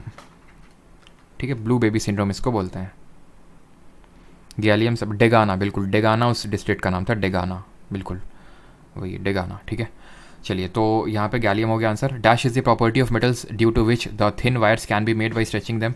Thin wires की बात हो रही, मैलेबिलिटी, थिन शीट्स। ठीक है, थिन शीट्स होता है, और जो आपका डक्टिलिटी होता है that is your thin wires. 14th, which of the following is a property of silicon oxide. इनमें से कौन निम्नलिखित में से कौन सी सिलिकॉन डाइऑक्साइड का एक गुण है? Conducts electricity, it is soft, soluble in water, it has high melting point. यहाँ पे कौन सी प्रॉपर्टी है? तो आंसर है सिलिकॉन जो है वो कंडक्ट नहीं करता इलेक्ट्रिसिटी को, हार्ड होता है, सॉल्युबल नहीं होता वाटर में, it has high melting point, ये इसकी एक प्रॉपर्टी होगी। विच of the following metals reacts violently with cold water. Violently react करेगा, विगरसली रिएक्ट करेगा, कौन करेगा? सोडियम एंड पोटेशियम रिएक्ट करते हैं। which metal sulfate composed of potassium, aluminium and sulfate ions in this ratio play a role as a flame, a retardant, a mordant and astringent? बताइए। तो यहाँ पे क्या होगा सही आंसर? अब अगर हम बात करें यहाँ पे जिप्सम, तो यहाँ पे जिप्सम में सल्फेट तो होता है बट पोटेशियम एल्यूमिनियम देखने को नहीं मिलेगा। CaSO4.2H2O होता है ये। ठीक है, CaSO4.2H2O होता है। और अगर हम बात करें एप्सम सॉल्ट, तो ये मैग्नीशियम का सॉल्ट होता है, MgSO4.7H2O। ठीक है, MgSO4.7H2O। और अगर हम सेलेस्टाइट की बात करें तो ये होता है strontium sulphate .2H2, SrSO4.2H2। Gypsum होता है CaSO4.2H2। तो बच गया पोटेशियम। ठीक है, पोटेशियम का अगर फॉर्मूले की अगर बात करें तो यहाँ पे जैसे ये हो गया पोटेशियम। ठीक है, ठीक है, पोटेशियम एल्यूमिनियम सल्फेट इस रेशियो में, तो पोटेशियम एल्यूमिनियम और सल्फेट। ठीक है, और इसमें 12 वाटर के मॉलिक्यूल होते हैं, ध्यान रखना। जिप्सम में 2 होते हैं, ये हम लोग एसिड बेस एंड सॉल्ट वाला जो हमारा अगला चैप्टर होगा उसमें पढ़ेंगे। जिप्सम में 2 होते हैं, स्ट्रॉन्शियम में 2 होते हैं, और सेलेस्टाइट में भी 2 होते हैं। ठीक है, question number 17, which of the following metal react with the moist carbon dioxide in the air and slowly loses its shiny brown surface and gives a green coat. तो ग्रीन कोट कौन देता है भाई? सिल्वर तो black coating देता है silver sulphide की। ठीक है, आयरन आपका ब्राउन देता है आयरन ऑक्साइड की, कॉपर देता है कॉपर कार्बोनेट की देता है ये हमें ग्रीन कोटिंग, राइट। चलिए अगला क्वेश्चन है 18th number, which of the following features is not shown by metal. इनमें से कौन सा मेटल्स के द्वारा फीचर नहीं दिखाया जाता है? लुक्स डल, वो शाइनी होते हैं, लस्टरस होते हैं मेटल्स। ठीक है, arrange the following metals in the decreasing order of the reactivity. MTS 2019 आप क्वेश्चन का आंसर कर पाएंगे बिल्कुल सही। काव्या, ओमनाथ, अभिलाषा, शिखा, नैतिक, बादल, उपेन, सुब्रत, रोहित, अंजलि, सबका सही है। चलिए, तो कैटरीना ने कार मांगी ऑल्टोजेन फरारी। ठीक है, तो ऑब्वियस ही बात है यहाँ पे कैटरीना ने कार मांगी ऑल्टो जेन फरारी, है ना, इस तरह से। फिर भी मिली क्या? Silver Audi. ठीक है, तो हमें पता है कि आयरन जो है, आयरन वो सोडियम से ऊपर तो नहीं होगा, सोडियम सिल्वर से ऊपर होगा बिल्कुल, सिल्वर के आयरन से ऊपर होगा बिल्कुल होगा नहीं होगा। क्यों? क्योंकि ऑल्टो जेन फरारी, ये फरारी रही और फरारी के बाद सिल्वर ऑडी आती है, तो ये भी नहीं होगा आपका। ठीक है, गोल्ड ऊपर नहीं हो सकता है सिल्वर से, बचा क्या ये? सोडियम ऊपर होता है, देन आपका iron, then silver and then gold. Option number D. Which of the following element और the chemical compound has the highest density. इनमें से सबसे ज़्यादा घनत्व किसका होगा? हमने पढ़ा है, इसका तो होगा ही नहीं, तो बिल्कुल लिक्विड होता है, ये ब्रिटल होता है। ठीक है, option number B, osmium. 21, which of the following is incorrect. इनमें से कौन सा कथन गलत है? Metals are used for making cookware, सही है। ऑटोमोबाइल में यूज़ होते हैं, सही है। और मैन्युफैक्चरिंग ज्वेलरी, बिल्कुल ज्वेलरी में जैसे गोल्ड है हमारा मेटल है। ठीक है, रेस्पिरेशन के टाइम पे हम ये ब्रीथ नहीं करते हैं, तो ऑप्शन नंबर सी आपका ये नहीं होगा। ठीक है, अच्छा आप एक चीज़ बताइए कि जो हमारे ज़्यादातर मेटल्स हैं वो उनके ऑक्साइड के फॉर्म में हमें क्यों देखने को मिलते हैं? जो उनका ओर होता है वो हमें ज़्यादातर ऑक्साइड के फॉर्म में देखने को मिलता है, उसका रीज़न क्या है कोई बताएगा? विच ऑफ द इसके पीछे जोग्राफिकल रीजन है। Which of the following is incorrect. इनमें से कौन सा गलत है? Metal react with oxygen to form basic oxide, सही है, मेटल बेसिक ऑक्साइड बनाते हैं। नॉन मेटल मैलिएबल होते हैं, गलत होता है। ठीक है, मेटल मैलिएबल होते हैं, डक्टाइल होते हैं, और लेस्चरस होते हैं। Non metal, non malleable, non ductile, non lustrous, but वो बस ब्रिटल होते हैं। मेटल ब्रिटल नहीं होते हैं, नॉन मेटल ब्रिटल होते हैं, ठीक है। Non metal do not produce any sound, बिल्कुल वो नॉन सोनरस होते हैं। Metal have low ionization enthalpy. Ionization enthalpy हम लोग पीरियोडिक टेबल वाले चैप्टर में पढ़ेंगे। इसका रीज़न ये है कि आपको पता होना चाहिए कि हमने पढ़ा था OCl कि हमारी अर्थ क्रस्ट वहीं से हमें ओर्स मिलती हैं, ठीक है। तो यहाँ पे सबसे ज़्यादा हाईएस्ट अमाउंट में 46.6% हमें ऑक्सीजन मिलती है। इसी वजह से ज़्यादातर जो हमारे मेटल है वो ऑक्सीजन से अटैच्ड मिलते हैं। जो the following pairs will give displacement reaction, इनमें से कौन सा डिस्प्लेसमेंट रिएक्शन देगा? FeSO4 solution copper metal, AgNO3 का कॉपर के साथ, CSO4 का सिल्वर के साथ, NaCl का कॉपर के साथ। बताइए कौन किसके साथ देगा? भाई सोडियम से ज़्यादा रिएक्टिव तो कोई हो ही नहीं सकता है, तो ये तो हटा ही दो, ठीक है। कॉपर और सिल्वर की अगर बात करें फिर भी क्या मिली है ना, क्या मिली? सिल्वर और डी। कॉपर ज़्यादा रिएक्टिव होता है, सिल्वर कम रिएक्टिव होता है। तो सिल्वर कम रिएक्टिव होता है तो इसको कहाँ से डिस्प्लेस कर पाएगा कॉपर को? हट जाओ। AgNO3 कॉपर ज़्यादा रिएक्टिव होता है Ag से, ख़त्म बात। FeSO4 कॉपर, देख सकते हो यहाँ पे आप कि ऑल्टोजेन फरारी फिर भी क्या मिली है ना। तो फरारी यानी आयरन ऊपर है, कॉपर नीचे है, तो आयरन तो डिस्प्लेस कर पाएगा लेकिन कॉपर आयरन को डिस्प्लेस नहीं कर पाएगा। ऑप्शन नंबर बी यहाँ पे डिस्प्लेसमेंट रिएक्शन होगी, और डिस्प्लेसमेंट रिएक्शन हमारी एक्सोथर्मिक होती है, ध्यान रखना है। The process in which a carbonate ore is strongly heated in the absence of air to convert it into a metal oxide. तो कार्बोनेट एयर को हम हीट कर रहे हैं एब्सेंस ऑफ एयर या फिर बहुत लिमिटेड अमाउंट ऑफ एयर में, that is called as calcination. C से कार्बोनेट, सी से कैल्सिनेशन। रोस्टिंग हम करवाते हैं किसकी? सल्फाइड ओर की करवाते हैं। रिडक्शन हम करवाते हैं कार्बन से। 26th, अब बस 2-3 क्वेश्चन और आपके बाकी, 3-4। Which are one of the following 4 metals would be displaced from the solution of its salt by the other 3 metal. इनमें से चारों में से कौन एक ऐसा है that would be displaced from the solution of its salt by other 3 metal? तो भाई जो सबसे कम रिएक्टिव होगा वही डिस्प्लेस हो सकता है, हर कोई आके उसको पीट के चला जाएगा जो कम रिएक्टिव होगा, जो सबसे कम स्मार्ट होगा। तो अगर हम बात करें कौन यहाँ पे सबसे नीचे आता है, हाँ, सिल्वर और डी, तो सिल्वर सबसे नीचे आता है, तो ये तीनों इसको डिस्प्लेस कर देंगे। 27th, the electronic configuration of 3 metals is this, particularly x का है 2,8, वाई का 2,8,7, जेड का है 2,8,2। इनमें से कौन सा स्टेटमेंट सही है ये आपको बताना है, जल्दी से बताइए। एक्स मेटल है, वाई एक मेटल है, जेड एक नॉन मेटल है, वाई एक नॉन मेटल है और जेड एक मेटल है। इनमें से कौन सा स्टेटमेंट सही है ये आपको बताना जल्दी से। सोनाली, पनाडा, हरीश, निधि, लविश, भगवान, जो भी है का प्रोनाउंसिएशन, ठीक है। तो ये बादल, बहेश्वर। तो यहाँ पे आंसर क्या होगा? ये इसकी ऑक्टेट कंप्लीट है, that means is an inert gas. ये कोई इनर्ट गैस होगी आपकी, और कोई क्या 2,8 इलेक्ट्रॉनिक कॉन्फ़िगरेशन तो नियॉन होगी आपकी, है ना। हाइट और वाई अगर बात करें तो 2,8,7 है, 17 है, मतलब ये क्लोरीन है, ठीक है। क्लोरीन है मतलब ये नॉन मेटल है, और नॉन मेटल हमें क्लोरीन से कोई लेना देना नहीं, हमें इलेक्ट्रॉनिक कॉन्फ़िगरेशन देख के आना चाहिए कि भाई ये 7 है मतलब एक इलेक्ट्रॉन की कमी है, यानी एक इलेक्ट्रॉन लेगा, और इलेक्ट्रॉन लेते हैं नॉन मेटल्स, इलेक्ट्रॉन देते हैं मेटल्स, तो वाई एक हुआ नॉन मेटल। और जो ये Z है इसमें 2 हैं इसके वैलेंस इलेक्ट्रॉन, तो 2 को ये क्या करेगा? 2 को देगा, ठीक है। 2,1,2। और ये कौन सा मेटल है ज़रा कमेंट में जल्दी से बताइए, Z कौन सा मेटल है? तो Y नॉन मेटल है और Z आपका एक मेटल है, तो Y हमारा क्लोरीन है और जो Z है वो हमारा मैग्नीशियम है ना। 28 पे आते हैं। Which of the following liquids can dissolve noble metal such as gold and platinum को कौन डिजॉल्व कर सकता है? सृष्टि सही है, Y non metal, Z metal. Saurabh सही है, प्राची, अंजलि कुमारी, बादल, ब्लैंक सही है। चलो, तो अगर यहाँ पे आंसर बात करें तो एक्वा रेजिया होगा, which is nothing but 3 HCl and 1 HNO3। 29th, which mineral is also known as fool's gold? इनमें से किसको फूल्स गोल्ड यानी मूर्खों का सोना बोलते हैं? क्यों बोलते हैं ऐसा? क्योंकि ये जो है ये चमकता है, इसका जो कलर होता है वो येलोइश होता है, गोल्ड की तरह, चमकता भी है गोल्ड की तरह, ठीक है। तो ये है आपका none other than pyrite. Option number C यहाँ पे सही आंसर होगा, ठीक। अगला है, due to their semiconductor properties the non metals used in computer and TV etcetera are. तो हम लोग किस सेमीकंडक्टर को यूज़ करते हैं? Due to their semiconductor properties किस नॉन मेटल को यूज़ करते हैं कंप्यूटर टीवी में? देखो, जो पीरियोडिक टेबल हम पढ़ेंगे तो उसमें हम ये चीज़ देखेंगे कि left side of periodic table हमें ज़्यादातर मेटल्स देखने को मिलते हैं, यहाँ पे नॉन मेटल्स, और जो इनका ट्रांजिशन होता है यहाँ पे इस तरह से, यहाँ पे हमें मिलते हैं कुछ मेटलॉइड्स। मेटलॉइड वो होते हैं जो मेटल की तरह कंडक्टिविटी भी नहीं दिखाते हैं, नॉन मेटल की तरह पुअर कंडक्टिविटी भी नहीं दिखाते हैं, बीच में होते हैं। यहाँ पे यूज़ करेंगे हम सिलिकॉन को, ऑप्शन नंबर सी, ठीक। Non metals form covalent chlorides because non metal covalent chloride क्यों बनाते हैं भाई? कोवेलेंट कब बनता है? जब शेयरिंग ऑफ इलेक्ट्रॉन होती है। They can share electrons while with chlorine, they can not give, ठीक है, दे नहीं सकते हैं, शेयर करेंगे, ठीक है।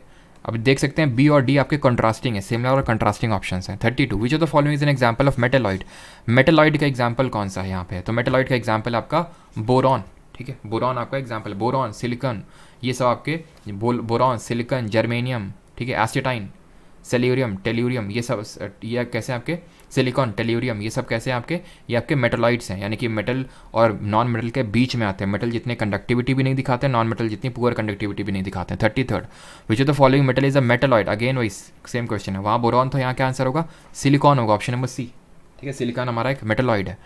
Identify the alloy among the following of which lead is a component, बताइए लेड किसका कॉम्पोनेंट है, जिसमें लेड कॉम्पोनेंट है।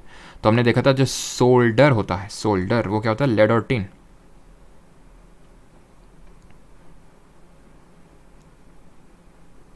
ये मुनीश अगर से पोटेश, ये मैं आपको पढ़ाऊंगा, मुझे याद दिलाना जब मैं आपको पीरियोडिक टेबल पढ़ाऊंगा, जब मैं P block, S block, S block, P block और ये सब पढ़ाऊंगा, तब वहाँ पे मुझसे ये क्वेश्चन पूछेगा आप, ठीक है, वहाँ पे बेटर ये इस चीज़ को मैं एक्सप्लेन कर पाऊंगा, ठीक है। तो यहाँ पे आंसर क्या होगा, सोल्डर, ये होता है लेड और टिन का, है ना।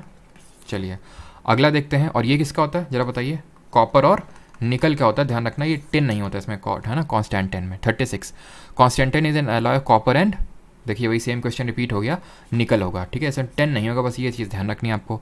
37 विच of the following is not use in the manufacturing of stainless steel, तो स्टेनलेस स्टील में हम क्या कर रहे थे, स्टील में तो हम सिर्फ आयरन में कार्बन डाल रहे थे, ठीक है, और निकल का यूज़ कर रहे थे, बट इसमें हम क्या करते हैं, इसमें क्रोमियम और निकल का यूज़ कर लेते हैं हम लोग, ठीक है।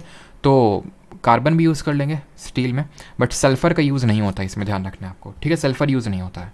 38 talonite is a combination of cobalt and, जो टैलोनाइट होता है वो किसका कॉम्बिनेशन होता है, कॉपर, कोबाल्ट और copper, sorry cobalt and chromium, zinc, copper या फिर आयरन। तो टैलोनाइट होता है cobalt and copper, option number C यहाँ पे सही आंसर होगा, ठीक है।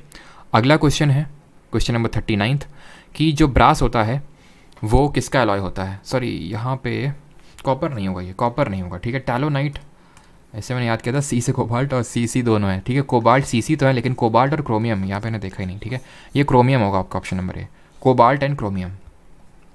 Brass is an alloy of, तो ब्रास किसका अलॉय होता है, ब्रास होता है कॉपर और जिंक का, बिकॉज, ठीक है, कॉपर और जिंक अलॉय होता है ये आपका। तो कहाँ गया आपका ऑप्शन नंबर डी आंसर होगा ये, ठीक। 48 क्वेश्चन है, आखिरी क्वेश्चन है, ठीक है, आखिरी नहीं, इसके बाद एक और क्वेश्चन है। Metals are refined by using different method, which of the following metals are refined by electrolytic refining, इनमें से किनको इलेक्ट्रोलिटिक रिफाइनिंग से कर लेते हैं। तो जो हमारे सिल्वर और ये हैं, ठीक है, सॉरी इलेक्ट्रोलिटिक रिफाइनिंग से बोल रहा है ना, इलेक्ट्रोलिटिक रिफाइनिंग, इनको करेंगे एक इलेक्ट्रोलिसिस से, ठीक है, इनके लिए करते हैं इलेक्ट्रोलिसिस, ठीक है, और इनके लिए करते हैं इलेक्ट्रोलिटिक रिफाइनिंग, इनको हम रिफाइन करेंगे, ठीक है। तो ऑप्शन नंबर ए यहाँ पे सही आंसर होगा, 1 and 2, gold and copper. Alloys are homogeneous mixture of metal with metal और non metal, which among the following alloys contain non metal as one of its constituents, इनमें से किस में आपको एक नॉन मेटल देखने को मिलेगा। और एक चीज़ अब यहाँ पे ऐड करेंगे आप अपने नोट्स में कि अमलगम क्या होता है। तो अमलगम हमारा वो एलॉय होता है जिसमें मरकरी इज़ अ कॉम्पोनेंट, ठीक है। कोई भी एलॉय जिसमें कि आपको मरकरी दिख जाए, मतलब अगर किसी भी एलॉय में अगर मरकरी मिक्स कर देंगे तो अपने आप उसका नाम अमलगम पड़ जाएगा, इस चीज़ को ध्यान रखना है। ब्रास कॉपर और जिंक होता है, दोनों में मेटल है। ब्रॉन्ज कॉपर और टिन होता है, दोनों में मेटल है। स्टील में हमने देखा था कि आयरन के अलावा हम क्रोमियम निकल का यूज़ कर रहे हैं, ठीक है। और carbon is your non metal, तो यहाँ ये आपका नॉन मेटल है यहाँ पे, ठीक है। और यहाँ पे होता है आज का लेक्चर ख़त्म। क्लियर हुआ है चीज़, ये लेक्चर क्लियर हो गया पूरी तरह से। मेटल नॉन मेटल वाला बिल्कुल मरकरी कंपोनेंट होता है। मेटल नॉन मेटल अब सबका पूरी तरह से क्लियर है कि नहीं। अब चलिए मैं जल्दी से क्वेश्चन पूछता हूँ, कौन सी रिएक्शन को हम लोग यूज़ करते हैं रेलवे जो जॉइंट्स होते हैं, मतलब रेलवे जो रेलवे लाइंस के जो क्रैक्स होते हैं उनको जॉइन करने के लिए किस रिएक्शन का हम यूज़ करते हैं, जल्दी से बताइए। आखिरी क्वेश्चन। अभी कैसा लग रहा है आपको, मतलब मेटल नॉन मेटल में पहले कैसा था आपका मेटल नॉन मेटल चैप्टर, और अभी कैसा है? थर्माइट, बिल्कुल सबका सही है, ठीक है, थर्माइट। और ये जो लेक्चर्स हैं इनकी PDF, recorded lectures and quizzes all are available in the Parmar Academy app, ठीक है। परमार अकेडमी ऐप पे सारे अवेलेबल हैं, ठीक है, क्लियर। और www.parmaracademy.in ये वेबसाइट भी है, तो यहाँ से भी आप एक्सेस कर सकते हैं लेक्चर्स का, ठीक। और कोई भी दिक्कत है तो नंबर आई होप आपके सभी लोगों के पास है। अब स्ट्रांग हो गया, ओके।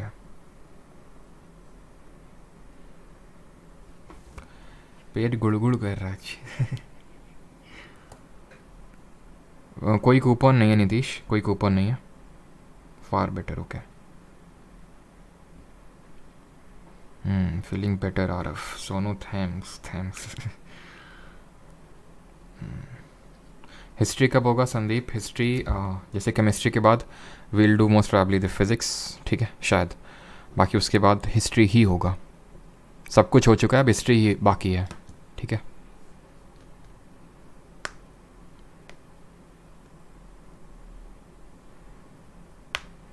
नहीं है नंबर, नंबर मैंने शेयर तो किया था। Okay, thank you Vincenzo, Varsha Meshram, Sandeep, Divya Bindal, Saurabh, thank you सभी को। बाकी मिलते हैं कल इन दी बायोलॉजी के वन शॉट लेक्चर में एट द 9 AM, ठीक है। एंड परसों होगा हमारा acid base and salt chapter, very very important. मैं अगेन रिपीट कर रहा हूँ कि अब ऐसा नहीं कि देखो मैंने 10 लेक्चर नहीं लूँगा केमिस्ट्री के, सिर्फ सेलेक्टिव लेक्चर होंगे और उसके बियॉन्ड आपकी केमिस्ट्री जाएगा नहीं, ठीक है। और वो आपको फील हो रहा होगा वो चीज़, ठीक है। Thank you.